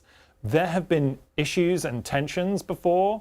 There undoubtedly are right now. But I think the lesson that the king will try and emphasize is that the relationship, those are the wave tops. The relationship is an ocean that built on much deeper currents. And that's what this visit's going to be about celebrating. As President Trump talked about in his address, the irony of celebrating a British king during the semi-quincentennial, but he talked about the culture and the creed, the history that predated the revolution. And in the gifts that were exchanged, there was the history before and after the revolution that were emphasized in some of these gifts. We got a list of what the president and the king exchanged. The king's gift to the president was a framed facsimile of the 1879 design plans for the Resolute desk. It had been housed in the National Maritime Museum in London. Of course, the Resolute desk created from the timbers of the British exploration ship, the HMS Resolute. The government refitted the Resolute and sent it back to Britain back in 1856 as a gesture of goodwill. And so this emphasizing that goodwill moment in the relationship. And then the other gift, the president gifted His Majesty the King a custom facsimile of a letter written by John Adams to John Jay in 1785. This is in the years after the wars ended, after the Treaty of Paris of 1783. John Adams describes his visit to the King's court, the King receiving Adams as the first ambassador to Great Britain at St. James Palace. And according to Adams, the meeting was marked by pomp and ceremony, and they talked about the relationship. Again, this is just 2 years after the war that separated the two countries. What do you make of those gifts? Again, it really emphasizes the deep historical ties and the way in which both sides, I think, want to really focus on and emphasize the many ways, the many links that there are between the US and the UK that are really rooted in deep historical traditions. You know, as you say, things got off to a rocky start 250 years ago. But there's also that 1814 burning of the White House. Yeah, sure. You know, we'll kind of look beyond that. But the relationship has evolved and progressed and developed. And you know, the president said himself that the United States as a country was kind of British hands in American soil, going way back to the early 1600s. You know, the last time there was a British monarch here on a state visit was 2007, and that was the 400th anniversary of the Jamestown settlement. So these are historical links and ties that go back beyond the founding of the United States as an independent country. This is as kind of as far back in American history as you get in the modern history of the United States, as settled by Europeans. According to Adams, quoting King George in that letter, again, this is part of the gift, the king said that he was the last to consent to the separation and would be the first to meet the U.S. in friendship, again, just 2 years after the Revolutionary War. There you go. Philippe Dickinson with us. We've got him for another 15 or 20 minutes here and taking your phone calls. Do you mind taking a few phone calls from viewers? We'd be happy to. We've got several. Jim is waiting in Columbus, Ohio, independent. Jim, good afternoon. Go ahead. This is Jim. Let me take a deep breath because I've been waiting for about 40 minutes. So I'm transitioning from weeding in my garden and sweeping the back porch. I'll call back C-SPAN some other time for more extensive remarks. So let me hone in on just a couple of observations. And I'm privileged that your guest is there because as a U.S. citizen, I had the benefit in my background of my teenage years in a British colony, and I have two brothers that were born in Canada because of my dad's vocation. But I want to make a contribution that others may have commented on, but I'm not in front of the TV while I'm waiting. So please, John, help me on this. But one of the things that stood out to me in the president's speech today, standing there with the king and queen, his wife, and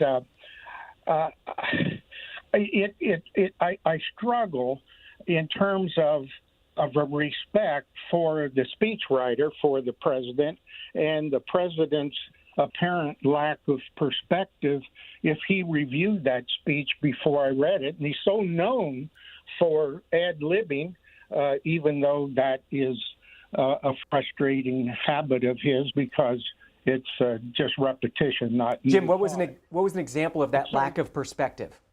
The lack of perspective is the fact that not only British subjects that came to the U.S., there were refugees and so-called settlers from other nations in the early years.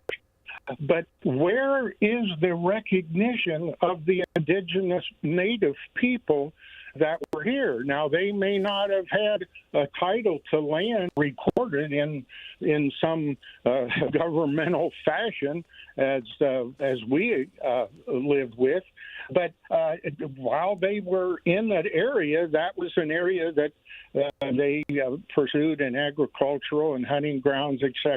And I'm sure because of many of the indigenous peoples being nomadic, there wasn't a thought that they owned the land. Jim, so let me let Philippe Dickinson take up that topic because on Thursday, the King and Queen are going to be back in this area after a visit to New York tomorrow.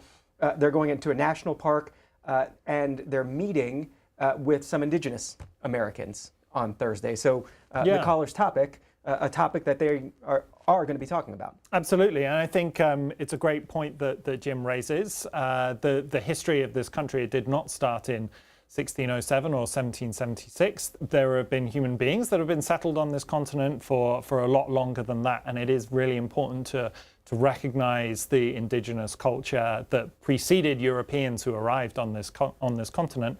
And I think it's great that the royal family are including that as part of their tour. And I think Jim is right to point out that that's an important part of the history as well, that needs to be reflected upon and can be sort of incorporated in this kind of pageantry as well. And they'll also join a community party celebrating the 250th anniversary of American independence. A king and queen joining a party celebrating the Revolutionary War. This is Carolyn in Ohio, Democrat. Go ahead. Hi. I know Jim said he wasn't watching the television, so I'm sure he didn't see this, but our Governor DeWine was front and center at the lawn ceremony, and I was very proud that he was there. My deceased father, retired Colonel Robert Little, loved the DeWines, and just to note, Jim, that this is the governor's last term. So I just thank C-SPAN for educating me. Oh, my goodness, even the student that brought up the Freedom Plane items, and then John saying that it was on C-SPAN. Thank you so much. I did not know that. I thought I was going to miss out and not be able to see them, but you explained that they're on line and I can see them. So thank you so much for your coverage. And I've been lucky enough to have my appointments, and I didn't plan it this way. It just worked out in between everything, so I've been able to see everything, and now I have to get to my appointment. So well, if you have any questions, Carolyn, later today, that the Freedom Plane is easy to find. So go to our website, cspan.org. At the search bar at the top of the page, just type in Freedom Plane or Freedom Plane Tour, and that'll bring you to this page. This is part of C-SPAN's American History TV. We took a tour of the Freedom Plane. We got to see some of the documents being packed up and sent to Kansas City, Missouri. And C-SPAN's Kate Michael joined the plane on the ground in Kansas City, Missouri, to show off some of these great American documents, including, I should note, the Treaty of Paris, 1783. Carolyn, thanks for bringing it up. This is Rick in the Keystone State Independent. Rick, go ahead. Thank you for taking my call. It's kind of a little honored to be calling on a day like today. I have some questions for the gentleman, for your guest, Philip. My call is basically in two parts, so please bear with me. First, how much power does a monarchy actually have over the UK, over Parliament, when the king does not officially govern? You know, has limited ceremonial, but certain things must pass through the Parliament, but yeah, he can disband. He starts Parliament, and then he can also suspend Parliament. Give us a little history on that. Serious lesson, British style. And I'm sitting here wondering, when did the U.S. basically lose the strong British accent over the early years, like such as with the first few presidents and our Congress had strong English accent.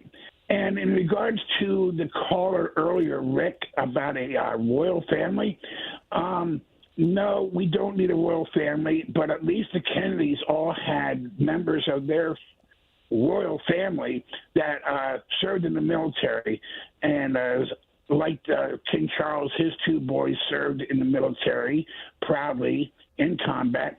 I don't see any historic military service by Trump or any of his boys.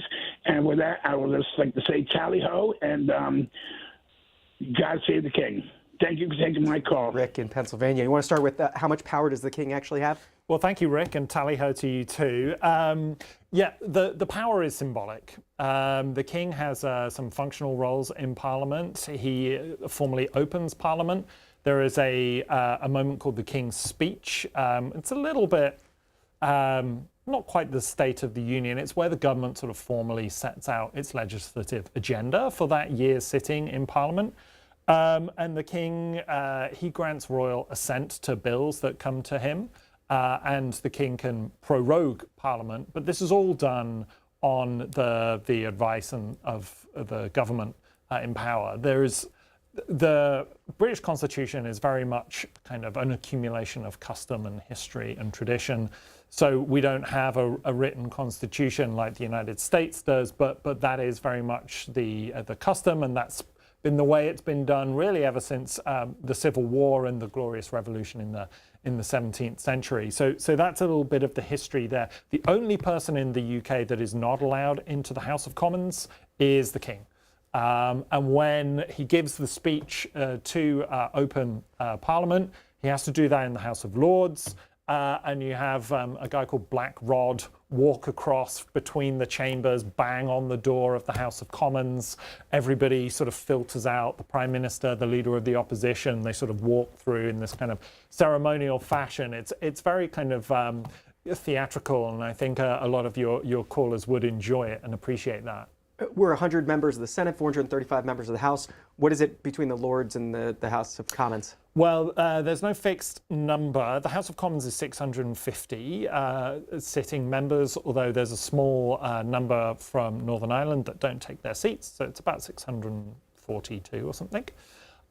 In the House of Lords, there's 800, over 800 members of the House of Lords. I think one of the issues in British domestic and constitutional politics is that the House of Lords keeps growing, because as prime ministers leave, they can appoint life peerages to the House. And so, you know, it's one of the largest legislative bodies in the world, and that's been one of the issues where people who advocate for reform have been pointing out. What about military service for British monarchs in the modern era? And of course, the modern era, it is Queen Elizabeth, of course, but I'm talking about Prince Philip and Prince William and Charles. Does he have a military background? Yeah, I think he served in the Royal Navy, and that service means a lot to him. I think you will likely see mention of that, I think, in his speech to Congress today.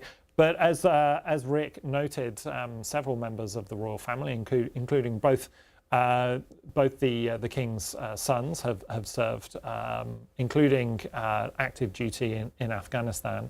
And others had fought in the Falklands War, had taken part in the Second World War. Was that always an expectation for Charles' sons? It's not necessarily, and not necessarily that they would kind of fight in active combat, but it's an important part of kind of the contract, I think, between the royal family and the country, because he is head of state, he is head of the armed forces, he's commander-in-chief of the armed forces of the UK, and there is an expectation there that somebody who has that role, for whom so much is wrapped up in the pomp and the pageantry and the history and tradition, understanding the sort of the martial traditions of the UK is a really, really important part of that, and commanding the authority and respect of the armed forces. You know, if you're not democratically elected, then there is an important element of being able to show that you understand and respect and will stand up for those kind of traditions, and that doing so requires service. And service has been an important part of the royal family's ethos in the modern age, very much for the late Queen, and so for this king as well. And there's no greater service than serving in the armed forces. About 10 minutes left with Philippe Dickinson, former British diplomat, and with the Atlantic Council currently. And this is Carolyn, waiting in the Tar Heel state of North Carolina, Democrat. Carolyn, go ahead. Morning, John. Jim earlier did make a good reference to the indigenous people here in this country, and they had towns. They weren't really nomadic, all of them. But I would like to, I don't know who writes the president's speeches, but he was making a reference to Anglo-Saxon, and then he made another reference to the Anglos. But a black person like me, I can trace myself back passed the revolution. And I would like the president to know that Crispus Attucks was the first person to die for the Revolutionary War, and he was black. But black people were here in this region of the world before the European came to the United States, and they were in Great Britain. So I don't know why his misinformation is so bad. But at any rate, I would also like to say that no Trump, his grandfather came here in 1885, so no Trump has ever served in the military, and his grandfather was running for military service. So I don't know where Trump gets all this misinformation. I just wanted to make that very, very clear. Very, very clear. Thank you, John. Carolyn in North Carolina. What is an Anglo-Saxon? Well, those refer to tribes from different parts of Europe that settled in England after the Romans left the UK, left England around the 600s. So the Angles and the Saxons, Germanic tribes, really, that kind of settled and formed the cultural basis of England over sort of 1,000 years ago. That has then been kind of built upon with different cultures and communities and traditions, that is very much reflected in how the English language is a bit of a sort of a mongrel language that reflects different parts of these visitors from different tribes across Europe. School children in the United States, especially in this year, are learning a lot about the American Revolution and that time period. How much are children in Great Britain taught about the events of 1776 to 1783 over here in America? Not much. It was never on my history syllabus when I was going through school as a kid. We very much kind of focus on British domestic history, all the kings and queens in the past, Henry VIII and things like that, the British Civil War. There is some bits of the history syllabus that reflect upon the history of the British Empire and colonialism. But I think there is some debate in the UK that our history syllabuses don't teach enough of that history. And quite frankly, they could. And so, yeah, we don't know a huge amount about that. It's what we sort of pick up from American popular culture, really, is what we know about 1776 and all that. Elizabeth, Lincoln, Nebraska, independent. Good morning to the Sunflower State. I should say good afternoon. Hello. Let's support and respect our great country, America the Beautiful. We need the renovation of the White House for the safety of our leaders. The White House represents our country. If UNL can afford $600 million for the renovation of the new stadium, why are we so opposed to renovating our White House, which represents our great country? God bless America, our president. God bless this wonderful country that gave us hope, work, dignity, and make us real people, real leaders of this incredible place. That's Elizabeth. This is Bruce out of Woodbury, New York, independent. Bruce, good afternoon. Good afternoon, sir. Thank you so much for taking my call. I just was wondering, and I was hoping, I'm a bit of a history buff myself, if King Charles plans on visiting an area in Lower Manhattan in Bowling Green that has truly been lost to history for a couple of reasons, and that's Evacuation Day Plaza. It's a site where the last British flag was taken down on November 25th, 1783. And part of the reason why it's kind of lost to history was when Thanksgiving was made a national holiday, and because of the growing special relationship with Great Britain, it was degraded. But I just wanted to let you and your listeners know that plaza exists, and I'm curious if your guest knows about Evacuation Day Plaza. Bruce, thanks for the question. Is it a topic you know much about? No, quite frankly not, but very interesting to hear about it. I know that the King, he's going to be going to New York, and the focus there is on survivors and families of victims of 9/11, and that's going to be the focus there. So he'll obviously be in Lower Manhattan, presumably. Maybe he will be going to Bowling Green. It's a great suggestion. You should be on some of these royal planning visit calls, Bruce. In Lower Manhattan, I should say, C-SPAN's American History TV toured Francis Tavern in New York City, a meeting place of the Sons of Liberty. Many important New York historical events took place in Francis Tavern during that time period, during the American Revolution and after George Washington saying goodbye to his officers. A tour that you can take on cspan.org. Take you through it, show you some of the historical documents and what's there, all available as part of this America 250 celebration. We've been trying to bring you to some of the places and some of those events that we're marking in this 250th anniversary. Some news from the White House pool catching President Trump as he was sending King Charles and Queen Camilla off to Capitol Hill, and I guess they're on their way now. The president saying to the pool, it was a really good meeting. He's a fantastic person. They're incredible people. It's a real honor. President Trump sending off the royals, but they won't be gone that long. In about 6 hours or so, they're expected back up here, back up at the White House for that formal state dinner. There's it's going to be taking place inside. We've seen some of these state dinners in tents on the South Lawn, but this one inside at the White House. And I don't know if you know much about the guest list for that state dinner. Is that something you've heard much about or can share? No, but the guest lists, they're always very carefully selected for these kind of things and chosen to represent different aspects of the people-to-people kind of culture between and the exchanges between the UK and the US. So there will be obviously kind of, political and business leaders, etc. But there should also hopefully be people who represent the interpersonal links between the US and the UK. And it all gets underway tonight. 7 p.m. Eastern is when our coverage starts. We're expecting a tour of the White House once again, even though they've been there twice already. And then dinner's expected around 8 p.m.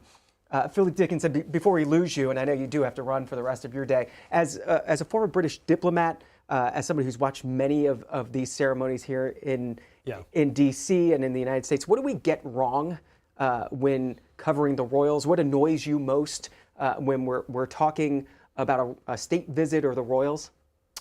Oh, that's a great question, a tricky question. I'm not going to sort of sit here and criticize you the way you do your job on this. I think it's just understanding the role that the monarch plays in the British system and maybe kind of looking beyond there is a natural instinct to want to cover the more tabloid nature of the royal family and things like that, but a sort of a real sense of how they contribute to the UK's kind of diplomatic global soft power.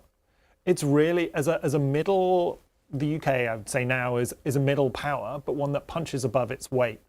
And it's because the UK is able to, use the various aspects of soft power that are available to it. And we're very fortunate, I think, to have a royal family that is able to transcend the politics that we have seen in recent weeks between the UK and the US and the disagreements to create this bonhomie, this good atmosphere, and to hopefully kind of repair and improve the bilateral relationship. Just a follow-up on that, on the royal family, do you think Americans care about the drama of the royal family more than folks in England, in Great Britain?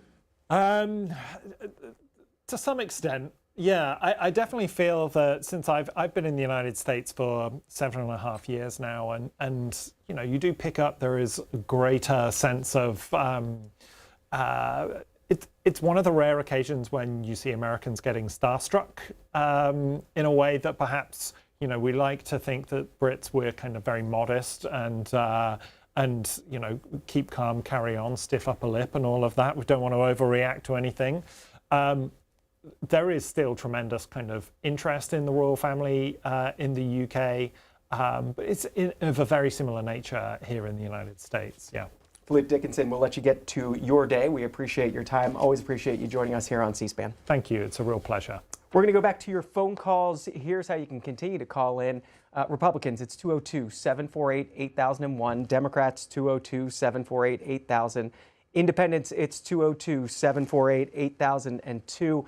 And as you keep calling in, here's the schedule for the rest of today. We're expecting that the King and Queen will be up on Capitol Hill right around 2 o'clock or so. There's meetings with the Speaker of the House, other leaders in Congress, and then members will start arriving for that joint address in the House chamber. The King will give his speech right around 3 p.m. Eastern time, and we're expecting about a 20-minute address from the King. And we'll, of course, bring it to you live on C-SPAN. We'll also have 4 different cameras in the room that we'll be controlling so we can show you what's happening before, during, and after that speech. And then, as we said, tonight it's the White House State Dinner, 7 p.m. Eastern. That's when our coverage begins.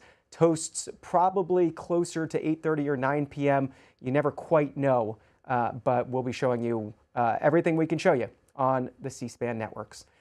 This is Camille waiting in Woodbridge, New Jersey. Democrat Camille, thanks for waiting. Go ahead. Hi, and thank you for taking my call. Okay, I listened to a couple of clips of the president's speech, and all I can say is he is so out of his league. And I hope you give me just a second to explain where I'm coming from. Charles is a diplomat. He has been raised his entire life for what Mr. Dickinson was wonderful just now, by the way. Your previous guest, he was wonderful. He referred to soft power.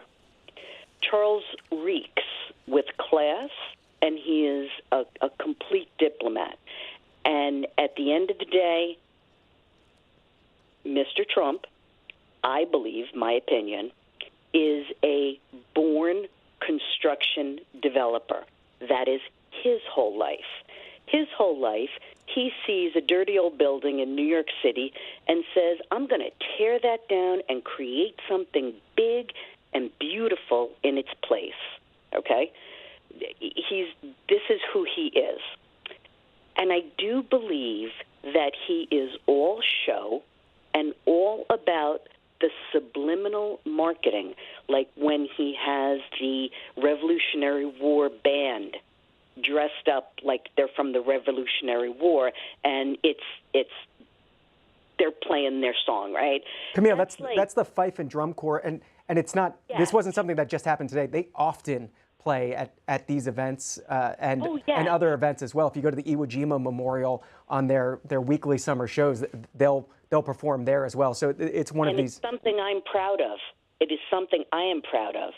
But I believe that in Mr. Trump's mind, it's his subliminal point to the king that, we got one over on you. We won the war over you.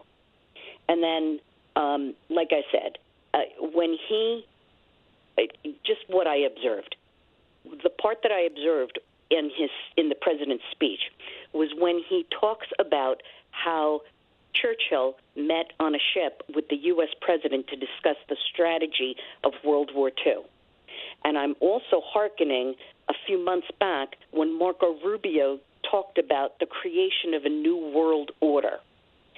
I honestly would not be surprised if in private Mr. Trump hinted at best at the potential of a new world order with a king and a king in the U.S. Well, Camille, we're not quite sure what happened in that bilateral meeting. We've been showing you what we've been able to show you. It was the formal arrival ceremony. The Queen and the First Lady had an event with students at the White House, but there was a bilateral meeting with President Trump and the King as well. The King is off to Capitol Hill, and he will be giving his speech in just about 2 hours. This is Barbara in North Carolina, Republican. Go ahead. Thank you. This is just wonderful to see our two countries on our 250th birthday. And I liken the British monarchy to President Trump's own long vision for sustaining our country. There's a great British heritage, and I think the formality of the British monarchy has always been a great national confirmation, and I think that's very much embraced by President Trump, and I look forward to the grand ballroom so that we may actually accommodate the great world leaders in a much better way. I like the ceremony, the tradition of purpose, our brilliant Constitution, and just fosters this kind of relationship between the two countries, even though we declare our independence. And the fact that the national anthem for Britain is "My Country 'Tis of Thee" takes me back to my elementary school days when every morning we said Pledge of Allegiance, we sang "My Country 'Tis of Thee," and we sang the national anthem. I say love and God bless to President Trump and his great long vision for this country economically. And I thank you for all the great British authors, Shakespeare, Dickens, Austen, Brontes, and so forth, and hope we can have a great national leader for the rest of the duration of my life like Donald Trump, who knows what needs to be done economically, and he's accomplishing that in ways that people are unable, I think, to perceive. That's Barbara in North Carolina. This is Sam in Brookville, Maryland, Independent. Sam, thanks for waiting. Yes, good morning. Thank you for taking my call. Well, my question, I was hoping the British gentleman will still be around, but he's not. Maybe you can take a stab at it. I was wondering why the king arrived in a German vehicle, in a BMW. Thought maybe he would have arrived in a British vehicle. I don't know if that has anything to do with the fact that their roots are German. I don't know. And you know, Sam, I didn't catch the vehicle that they arrived in. They arrived in a BMW. Thanks for pointing it out, Sam. That's Sam in Maryland. This is Colin in Jefferson, Ohio. Go ahead. Good afternoon. I was just reviewing some of my stones and artifacts, and I reacted to a lot of the changes that go on, and people who've change different perspectives and places to really react and reach somebody when the AI that's going on and how it reached back to minerals and microchips and the artifacts that are showing up with so many ideas and spirits. Tell you what, Colin, not following you there, but this is Kim in Savannah, Georgia, Independent. Go ahead. Thanks for taking my call. I've been following y'all are showing the reclips of the parade this morning, and I noticed this morning that when Queen Camilla started to shake the hands of the dignitaries or our guys, that Trump jumped in front of her and started shaking the hands.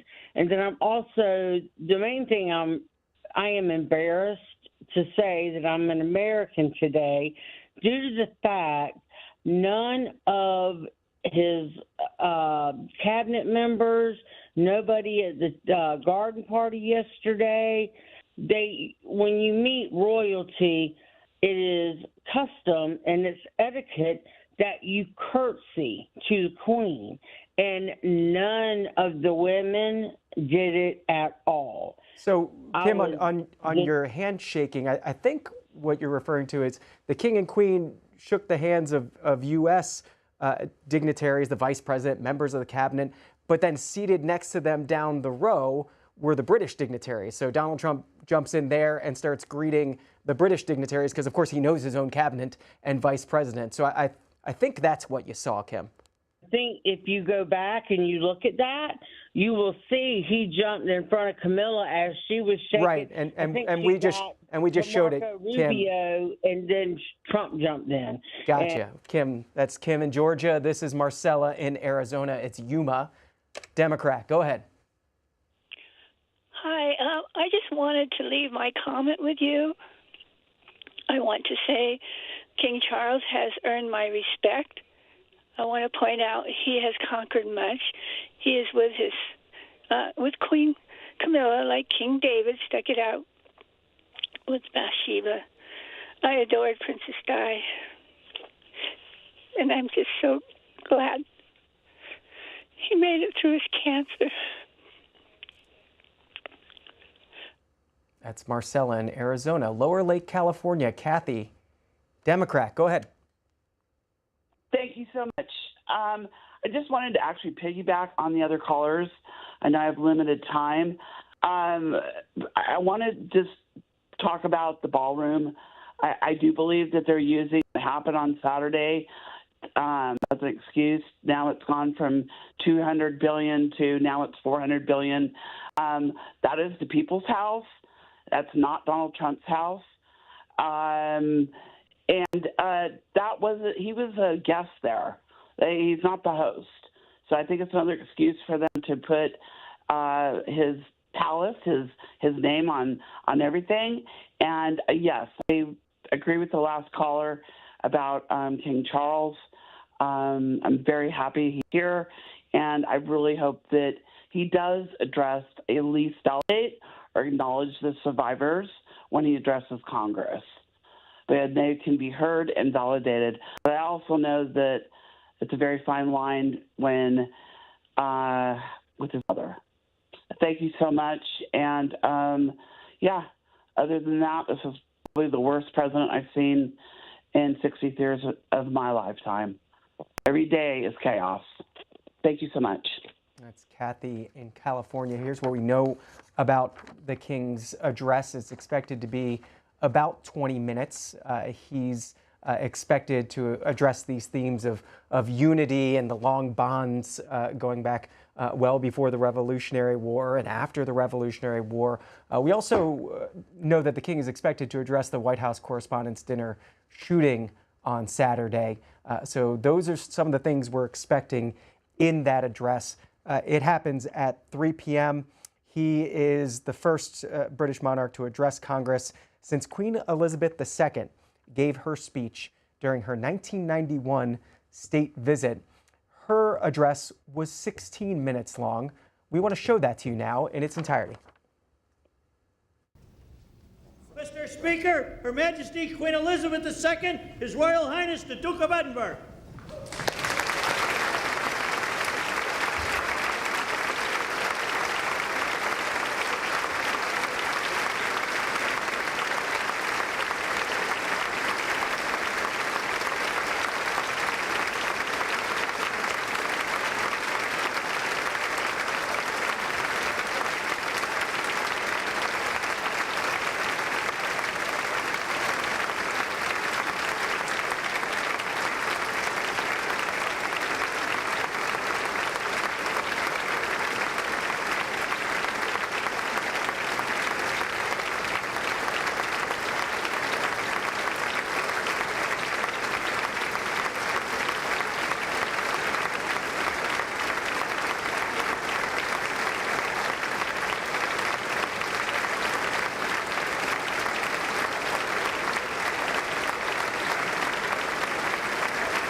Members of the Congress, it is my great privilege and I deem it a high honor and personal pleasure to present to you Her Majesty Elizabeth II.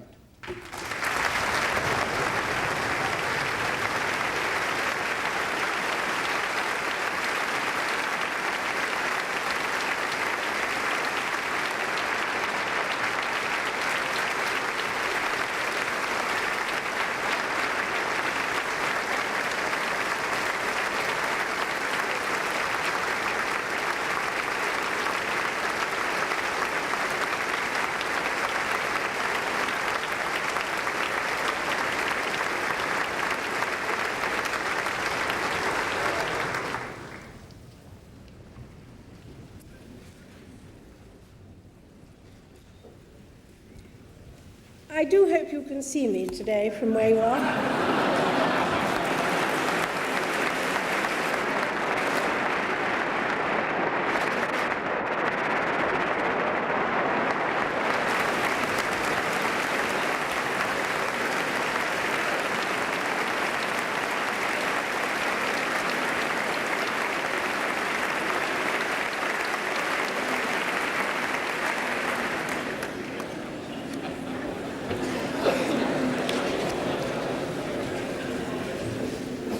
Mr. Speaker, Mr. President, distinguished members of Congress,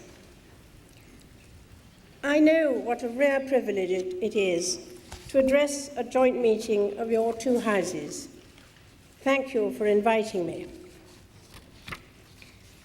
The concept, so simply described by Abraham Lincoln as government by the people, of the people, for the people, is fundamental to our two nations. Your Congress and our Parliament are the twin pillars of our civilizations and the chief among the many treasures that we have inherited from our predecessors. We, like you, are staunch believers in the freedom of the individual and the rule of a fair and just law. These principles are shared with our European partners and with the wider Atlantic community. They are the bedrock of the Western world. Some people believe that power grows from the barrel of a gun. So it can, but history shows that it never grows well, nor for very long. Force in the end is sterile. We have gone a better way. Our societies rest on mutual agreement, on contract, and on consensus. A significant part of your social contract is written down in your Constitution. Ours rests on custom and will. The spirit behind both, however, is precisely the same. It is the spirit of democracy. These ideals are clear enough, but they must never be taken for granted. They have to be protected and nurtured through every change and fluctuation. I want to take this opportunity to express the gratitude of the British people to the people of the United States of America for their steadfast loyalty to our common enterprise throughout this turbulent century. The future is, as ever, obscure. The only certainty is that it will present the world with new and daunting problems. But if we continue to stick to our fundamental ideals, I have every confidence that we can resolve them. Recent events in the Gulf have proved that it is possible to do just that. Both our countries saw the invasion of Kuwait in just the same terms. An outrage to be reversed, both for the people of Kuwait and for the sake of the principle that naked aggression should not prevail. Our views were identical, and so were our responses. That response was not without risk, But we have both learned from history that we must not allow aggression to succeed.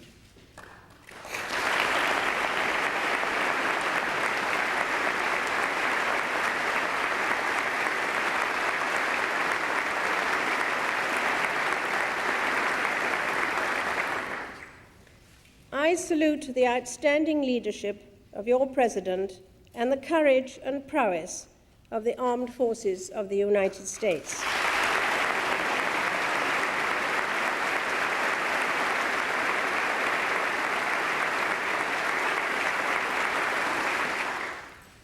I know that the servicemen and women of Britain and of all the members of the coalition were proud to act in a just cause alongside their American comrades.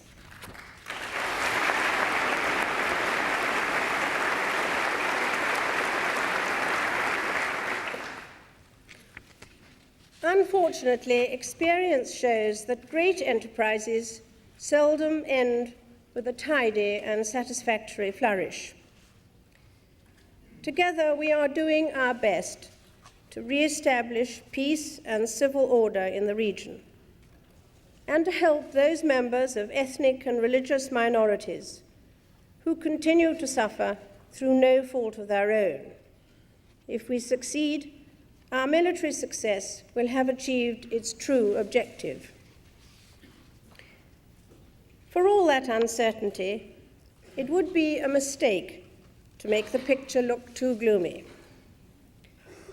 The swift and dramatic changes in Eastern Europe in the last decade have opened up great opportunities for the people of those countries. They are finding their own paths to freedom. But the paths would have been blocked if the Atlantic Alliance had not stood together, if your country and mine had not stood together. Let us never forget that lesson.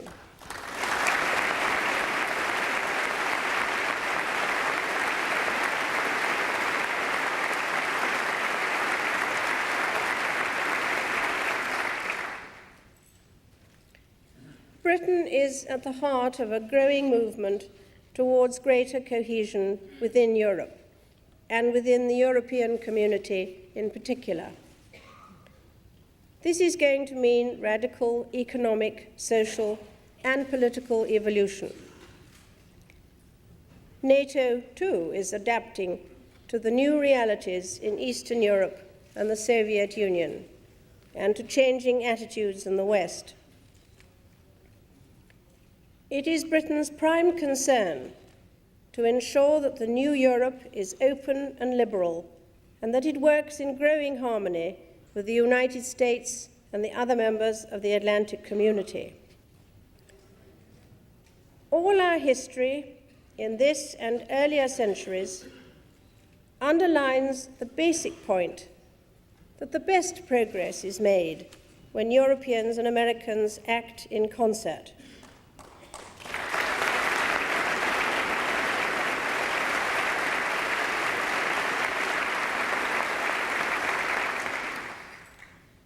We must not allow ourselves to be enticed into a form of continental insularity. I believe this is particularly important now at a time of major social, environmental, and economic changes in your continent and in Asia and Africa. We must make sure that those changes do not become convulsions. For the primary interest of our societies is not domination, but stability. Stability so that ordinary men and women everywhere can get on with their lives in confidence.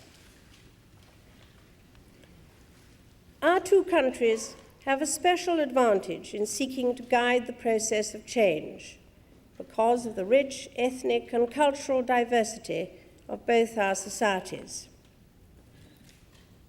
Stability in our own countries depends on tolerance and understanding between different communities. Perhaps we can, together, build on our experience to spread the message we have learnt at home to those regions where it has yet to be absorbed. Whether we will be able to realize our hopes will depend on the maintenance of an acceptable degree of international order. In this, we see the United Nations as the essential instrument in the promotion of peace and cooperation. We look to its charter as the guardian of civilized conduct between nations. In 1941, President Roosevelt spoke of freedom of speech and expression everywhere in the world. Freedom of every person to worship God in their own way everywhere in the world. Freedom from want and freedom from fear. Just as our societies have prospered through their reliance on contract, not force, so too will the world be a better place for the spread of that mutual respect and good faith which are so fundamental to our way of life. Freedom under the rule of law is an international as well as a national concern. That thought might be in the minds of those of you attending the 50th anniversary meeting of the British American Parliamentary Group in July. Both our houses are eager to greet you. They will, I know, tell you that our aim as Britons and Europeans is to celebrate and nurture our long-standing friendship with the people of the United States. We want to build on that foundation and to do better. And if the going gets rough, I hope you can still agree with your poet Emerson, who wrote in 1847, "I feel, in regard to this aged England, with a kind of instinct that she sees a little better on a cloudy day, and that in storm of battle and calamity, she has a secret vigor and a pulse like a cannon. You will find us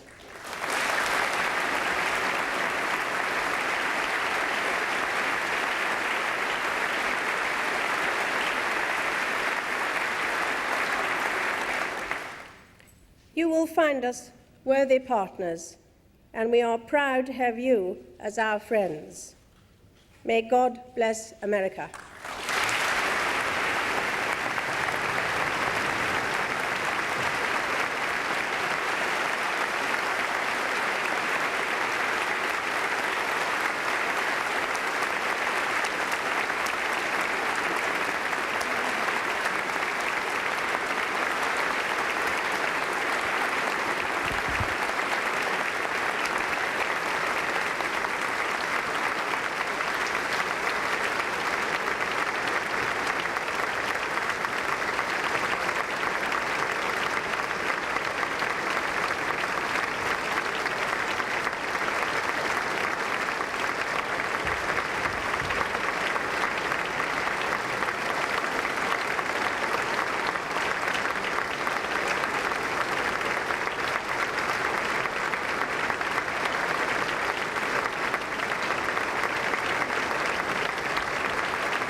That was 35 years ago in 1991. Queen Elizabeth II visiting the United States, giving an address to a joint session of the United States Congress. It was the last time a British monarch has addressed Congress. It's going to happen today in just about an hour and a half. King Charles, Queen Elizabeth's son, will be speaking to a joint session of Congress, and we'll be covering it live for you on C-SPAN. Until then, we're taking your phone calls. Republicans, 202-748-8001. Democrats, 202-748-8000. Independents, 202-748-8002. We're also going to head up to Capitol Hill sooner than 3 o'clock. We're going to show you some of the various arrival ceremonies, any of the press events that the King has with the various congressional leaders. We'll be watching for all of it. And C-SPAN will have 4 cameras in the room being operated by our C-SPAN camera crew, and we'll show you everything that's happening in the chamber before, during, and after the King's speech. Your phone calls, though, right now on C-SPAN. This is Liana in Illinois, Independent. Go ahead. Yeah, hi. This is a wonderful occasion. God bless the British monarchy. It represents our common, for instance, our legal system is rooted in the British common laws, and it represents a higher form of culture. And kings, they do have a high threshold to be a king. You know, usually they represent their armies. They sometimes are war generals, you know. But it is separate from the American presidency. So keep those separate. But what I want to point out is what irks me a little bit is the lack of proper etiquette when they come to visit, or our presidency come to visit them. For instance, like, you cannot pat the king on the back. You cannot touch him by the arm, for instance. You have to stand back. You have to walk at his pace. I noticed that he wasn't walking at the pace of King Charles because he did have that bout with prostate cancer. He is a little bit debilitated. You have to walk at his speed. They don't mind that. For instance, when Monica Crowley, when they got off the plane, walked down the red carpet, at the end when they were standing as a couple, Camilla and Charles, she should have stood a little bit more to the side off the red carpet, okay? But she was standing with them as if she's part of them. That's etiquette, and it's just we're just falling short. And I don't know why they don't go over that before we visit the monarchy or they visit us. They should be briefing what not to do and what to do. Like, for instance, even when Obama, they went to visit the British royalty in England. What's her name? Michelle Obama, that big racist. She patted the Queen on the back. Oh, my God. That was a travesty. And that was so noticeable. Got your point. That's Liana. This is Kathy in Bloomington, Indiana, Democrat. Good morning. Or good afternoon, I should say. Trump come up, and he was shaking hands with all these other people. And the king was trying to shake hand with them, too. And he cut in front of them to shake hands. And then they started up the stairs. And he touched the king on the arm. And it just shows so disrespectful what Trump did to this king. I mean, he was standing there like the king was standing there to try to shake these people's hands, but Trump jumped in front of him and was shaking all these people's hands like he's in a rush to get him up the stairs to get to the podium. Kathy, again, I think what you saw was the king shook the hands of the vice president and members of the president's cabinet, and then next to them in the same line were the UK delegation. And so President Trump went in and shook the members of the UK delegation's hands because he didn't shake the members of his own cabinet hands. He knows them. And so he was greeting those people while the king was greeting members of the cabinet. I think that's what you saw. And then they both turned and went up. It just showed it well. It seemed like he just cut in front. The king had his hand out to shake somebody's hand, and he cut right in front of him and started shaking everybody's hand. But I think you're right. There was That's the members of the UK delegation, and then you see Charles doing some introductions as well there. So that's what happened earlier today. We're going to show you, we're waiting for the King's arrival on Capitol Hill, reporters and photographers gathering to catch a glimpse of them arriving on Capitol Hill. And it will be a meeting with the Speaker of the House, Mike Johnson, other leaders of the House and Senate. And that is all getting underway in just a few minutes, but we'll continue to take your phone calls as we wait for the King's arrival. This is Dennis in Arizona, Independent. Go ahead. Thank you for taking the call. My comments are non-political. The issue I have to bring forward is that we have a legacy of our public administration and government from England, all the way from their House of Commons to the House of Lords, our Senate, and House of Representatives. But our administration, the idea of a nonpartisan administration within the government that remains the same regardless who's in power, was an inheritance we received from the British traditions. And thus we should be thankful for them that we have generally a non-corrupt and meaningful and attentive administration within the public administrative forces. Thank you. Tony, Florida, Democrat, you're next. Thanks for waiting. Hello? Go ahead, Tony. Yes, I just wanted to call in and talk about accountability. When we was in the Army, we used to have the 5 Ps. Prior planning prevents piss poor performance.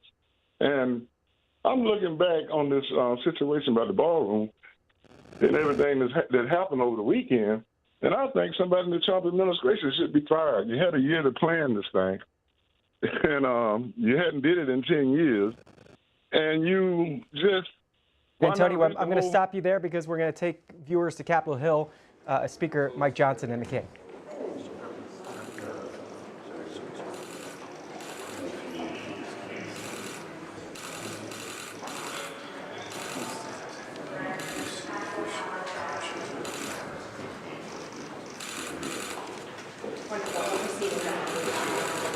Thank you, Press, and officials only can come at me.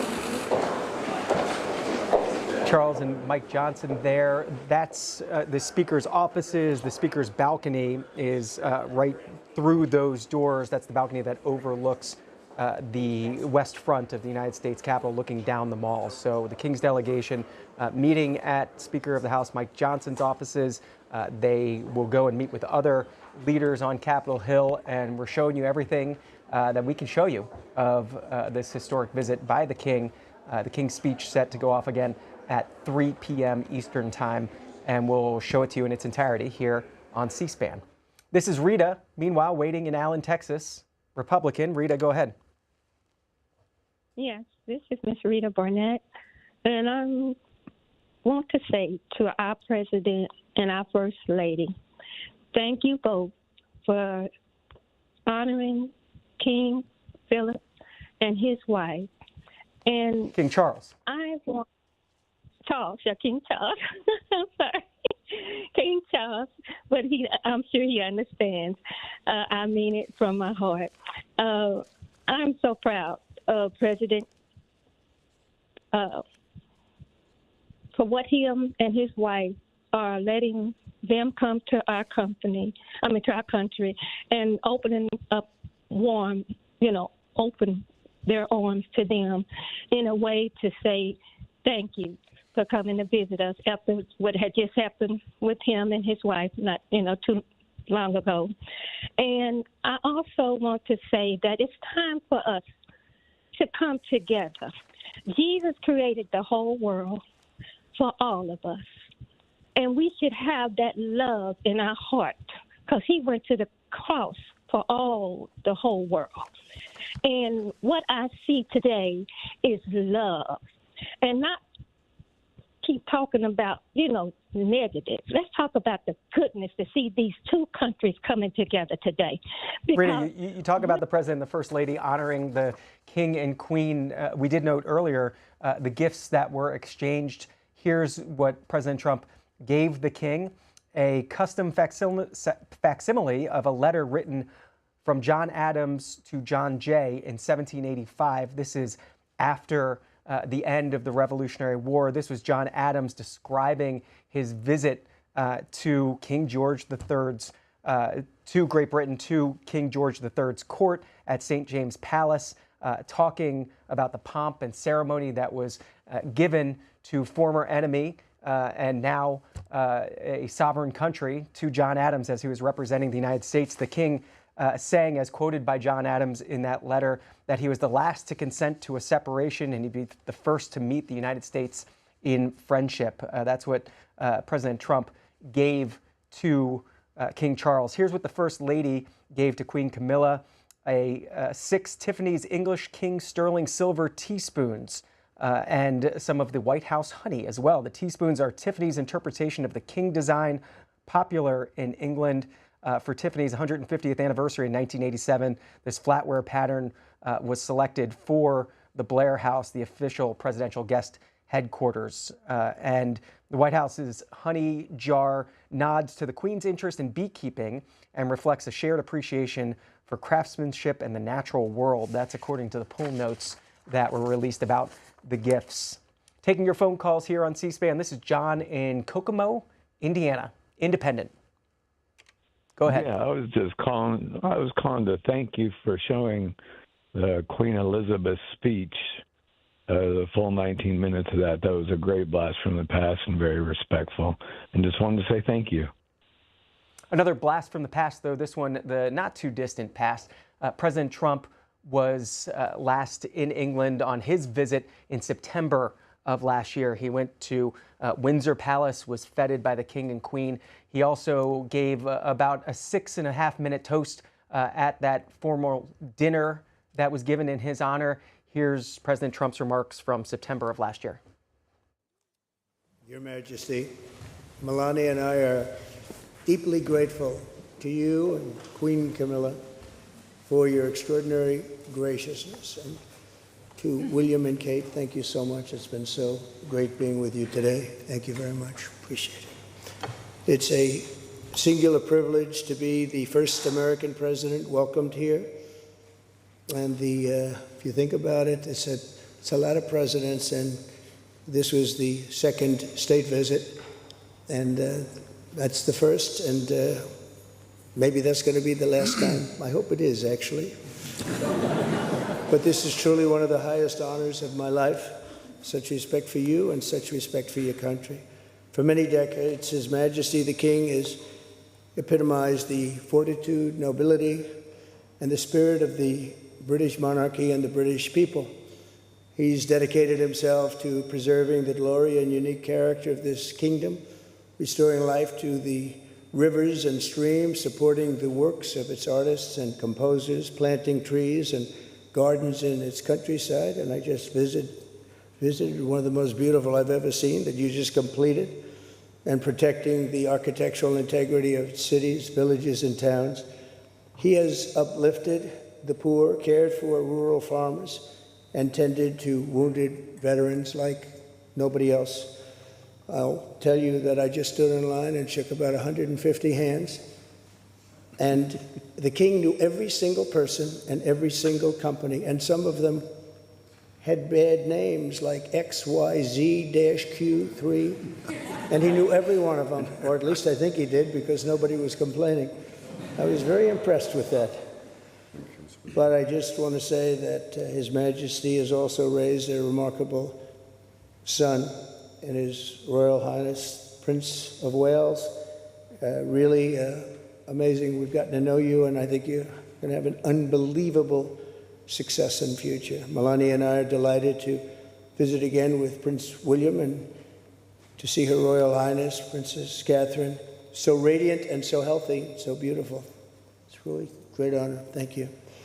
Many years ago, His Majesty opened his archives to a biographer. Among the documents was a letter from 1993 in which he described the patriotism and guided his many projects. He wrote that he was, quote, entirely motivated by a desperate desire to put the great back into Great Britain. In the finest tradition of British sovereigns, he has given his whole heart, everything he's got, to those parts of Britain that are beyond the realm of mere legislation. It's not easy, but which define its essence and its virtue, its harmony, and its soul. It's an amazing calling, and there's nobody that's answered that calling like you have. A fifth of all of humanity speaks, writes, thinks, and prays in the language born on these isles and perfected in the pages of Shakespeare and Dickens and Tolkien, Lewis, Orwell, and Kipling. Incredible people, unbelievable people like we have rarely seen before, probably won't see again. The lion-hearted people of this kingdom defeated Napoleon, unleashed the Industrial Revolution, destroyed slavery, and defended civilization in the darkest days of fascism and communism.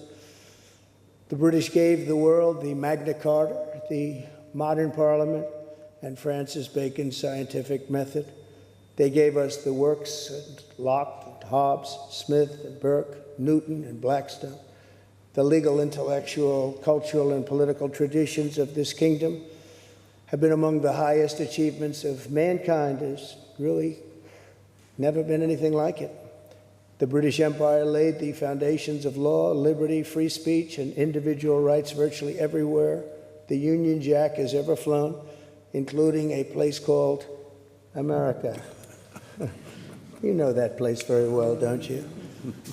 His Majesty spoke eloquently about the bond which inspired Sir Winston Churchill, and the bust is in the Oval Office right now, the beautiful bust of Winston Churchill, to coin the phrase special relationship.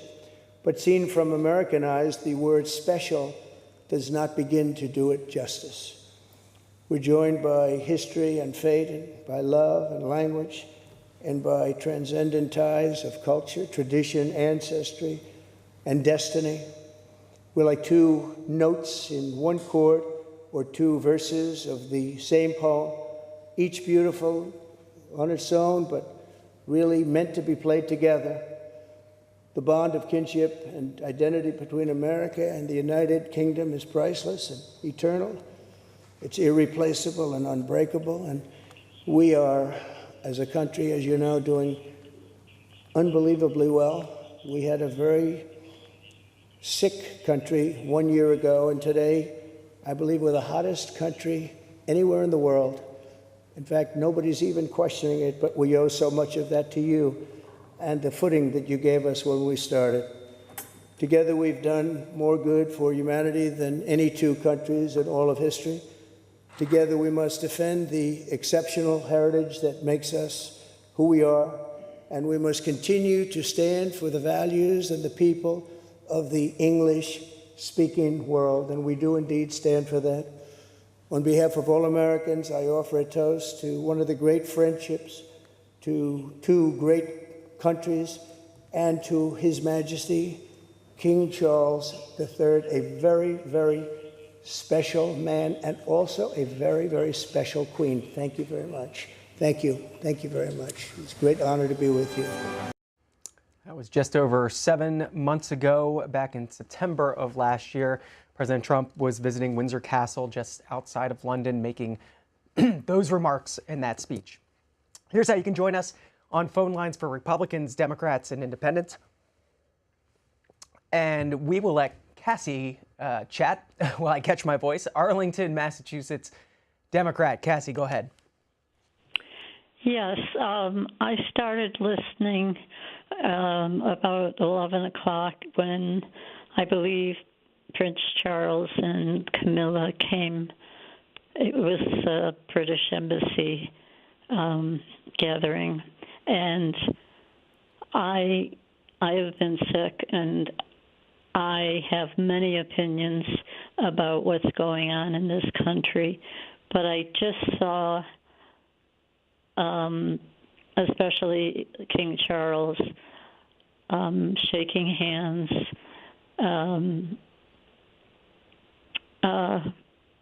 talking with people and smiling and being so pleasant, as well as Camilla. And a calm came over me from all the terrible things happening and being done in this country. I know people have called more about political issues or military or how much the event cost. I just, in those moments, felt so that I wished so much, and I know it's part of the protocol to do those things, but it was so calming, and I wish so much that we could emulate that kind of behavior in leadership. And obviously, there are all the political and other underpinnings of what's going on and what may be talked about, but it makes me so sad. sad that our country, not to say that the royal family, I have no feelings about it, but the royal family isn't flawed and has personal and perhaps political problems, and people wish for it not to be. But I just see such a difference, not only in style, but in substance. That's Cassie in Massachusetts. In just a few minutes here, we're expecting the King to walk through Statuary Hall. That is just outside the House chamber on the House side of the United States Capitol. You've seen plenty of events there. That's where members will come after the State of the Union address to chat with all the reporters, all the various camera setups. That's where the latest camera setup is, and we're expecting the King to walk through again as they start moving towards the House chamber for this 3 p.m. Eastern address. Members of the House and Senate, other dignitaries will all be gathering in the House chamber. We'll show you the inside as soon as we have cameras up there. 4 C-SPAN cameras will be covering it for you so we can show you what's happening, some of the reaction in the chamber before, during, and after the speech. Margaret in Alabama, Republican. Margaret, go ahead. Thank you for your coverage, Mr. John. I appreciate it very much. The state of Alabama's flag has a connection a bit. It is St. Andrew's Cross, the same as Scotland, but the colors are different. My favorite book is Black Beauty by Anna Sewell. I greatly appreciated the Queen Elizabeth having the national anthem, the Star-Spangled Banner, played there at Buckingham Palace a few days after 9/11, and that was such a wonderful gesture on her part. I appreciate the King and him fighting cancer, and I'm proud of his family, their flaws and everything, as well as the current president, who is, by the way, married to an immigrant. God bless the King and his family, and God bless America. Thank you for your coverage, Mr. John. That's Margaret in the Yellowhammer State. This is Jessica in the Centennial State, Parker, Colorado. Independent, go ahead. Good morning. Hi, I appreciate your coverage this morning. And I really appreciate the caller who encouraged us to look at the positives of this visit. I think there's a lot of naysayers, and there's so much good happening here. Some seem very up in arms about etiquette and protocol that they don't feel is being addressed, and mentioning that our citizens aren't bowing to the royals, but that is only required by British subjects, and they are not offended by handshakes. I see everybody's been very respectful. The King and Queen have been shown great courtesy. It's been a lovely affair. Back when Michelle Obama hugged Queen Elizabeth II during their official visit to the UK, the Queen was endeared by that. She wasn't offended at all. And I think people forget that these royals, they go all over the world and they interact with so many people, different types of cultures in the Commonwealth. And they find people endearing. They love to meet people of different backgrounds. And so I think we get a little nervous, like, oh, somebody didn't bow or somebody's walking ahead. But they are really used to all sorts of different things. In fact, I read a quote once that they kind of like it when things go wrong during a big event because it brings humor. So I think we just have to realize they are, even though they're elitist, of course, they are regular people, and I think there's a lot of goodwill between our countries and this event. Jessica, thanks for the call from Colorado, which became a state in 1876, 100 years after the Declaration. That's why it's the Centennial State. And Frank is also in Colorado. Boulder, Democrat. Go ahead. Oh, yeah. Hi. Can you hear me? I can. Oh, awesome. So I just want to bring it back. Great coverage, by the way. I am wanting to bring back the conversation to something a little bit more important, where I feel like America is really struggling. A lot of people here are unable to afford health care, gasoline prices, and all these other things that people are suffering for.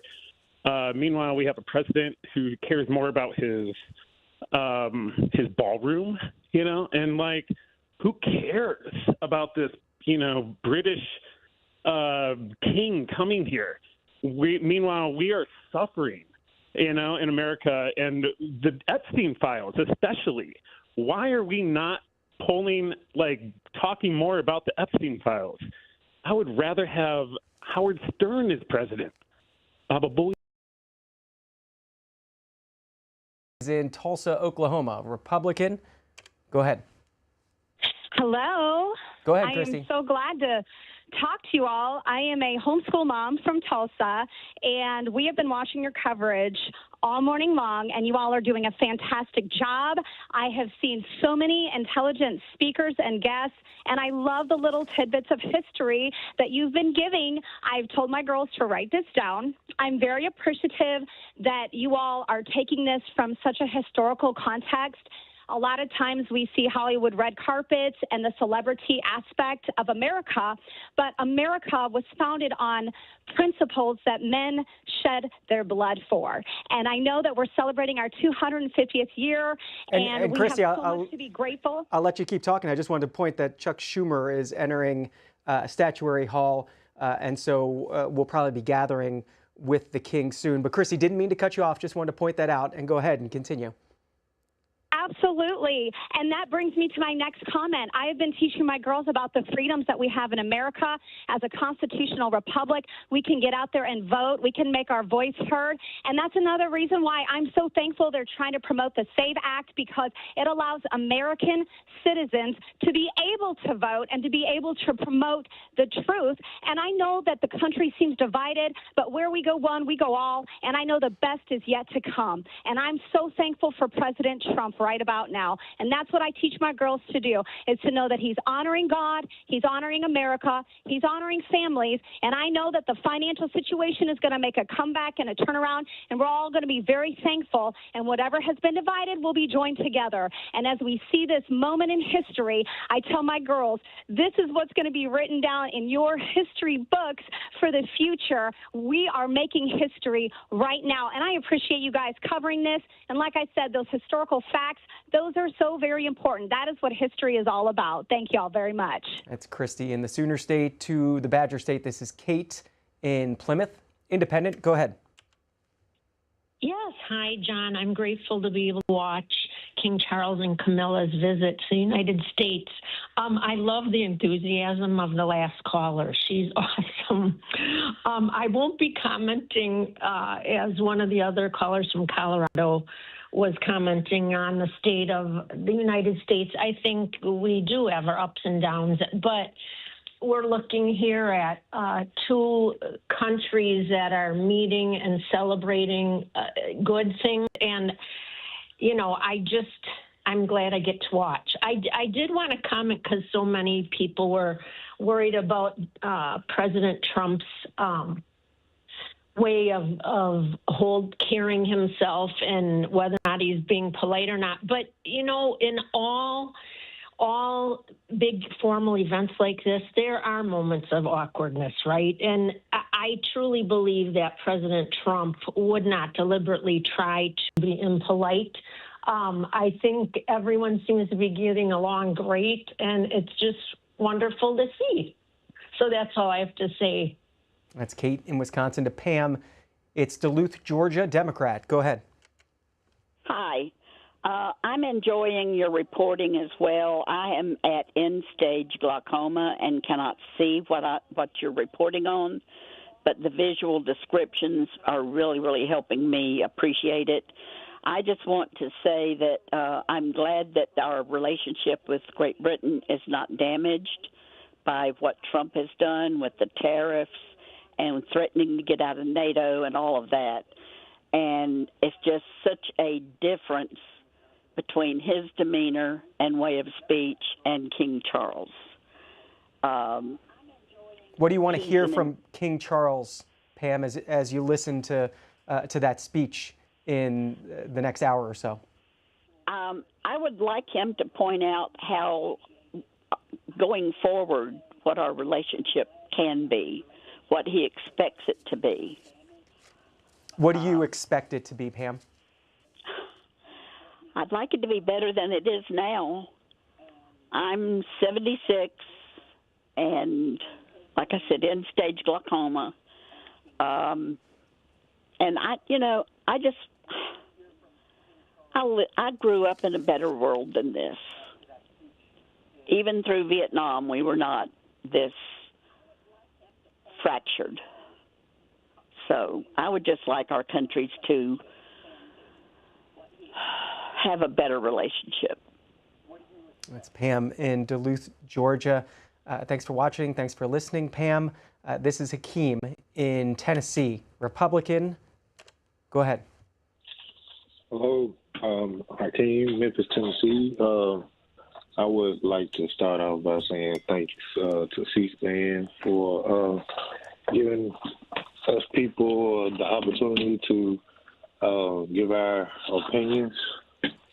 And I would like to also say thanks to Donald Trump for all of the hard work that he's been doing under his administration.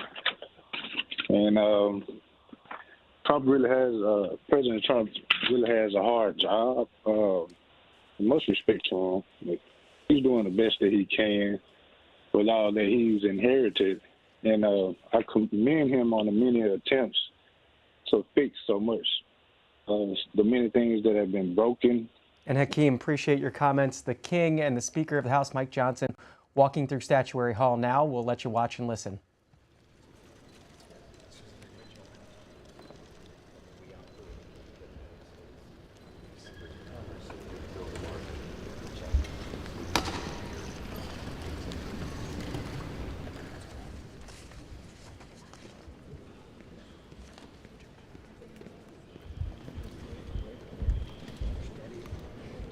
Those are some of the scenes from Statuary Hall as members and dignitaries gather. It's a 3 p.m. speech, so less than an hour from now. We're expecting a 20-minute address from the King. Lots of topics to talk about, the special relationship, of course. We're also hearing that the King will talk about the shooting at the White House Correspondents' Dinner on Saturday night. It's an address that is taking place for the first time from a British monarch since 1991.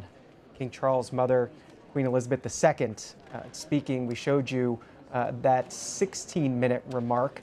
It's about 16 and a half minutes from 1991, some more than 35 years ago at this point, and today, making history again. We'll watch it all together here on C-SPAN, and as members continue to gather, we'll continue to hear from you on phone lines for Democrats, Republicans, and Independents. John is in Oregon, Independent. John, go ahead. How you doing today? Boy, I tell you, I really enjoy your coverage. My mother was born in Canada the same year as Queen Elizabeth. They would have both been 100 today. My father was a captain in the U.S. Army from 1941 to 46. They married in Seattle and ended up in Portland. And I'm really proud of to be an American, and I just can't believe people would call up and whine about things like Jeffrey Epstein and the price of gas. You know what my parents went through in World War II, and what all the rest of the people of that era. Winston Churchill and FDR saved the world. If it wasn't for their vision, to send all those munitions to England, even before we attacked at Pearl Harbor, we'd all be speaking German and Japanese. So these people need to wake up and quit blaming Trump for every little thing that happens. Thank you. It's John in Oregon. This is Willie, Portsmouth, Virginia. Democrat, go ahead. Hey, I just wanted to say that I watched Donald Trump. It did dinner in England with the king, and I have to say that had to be the longest, boring speech I have ever seen or heard in my life. Willie, we'll stop it there. This is over outside the House chamber. All of the congressional leaders meeting with the king. We'll let you watch. I don't know how we'll fit in this room, but that was a lot of cameras up there.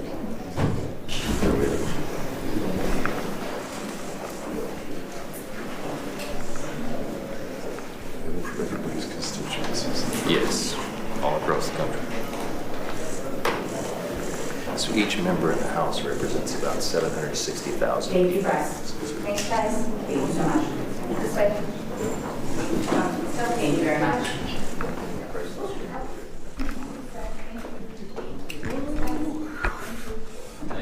Mike Johnson up front there. You saw John Thune, the Senate Majority Leader, Chuck Schumer, the Senate Minority Leader. Hakeem Jeffries was there on the right as well. The House leadership was sitting on the right as we looked at it. And that was some of the UK delegation on the left side.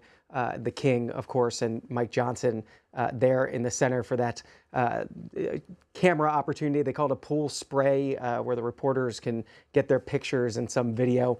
That means we're edging closer to this speech that is set to take place at 3 p.m. Eastern. We are expecting to get pictures from the House chamber right around 2:30, 2:35 or so. So when we do, we'll show you the gathering dignitaries, the members of Congress, House and Senate.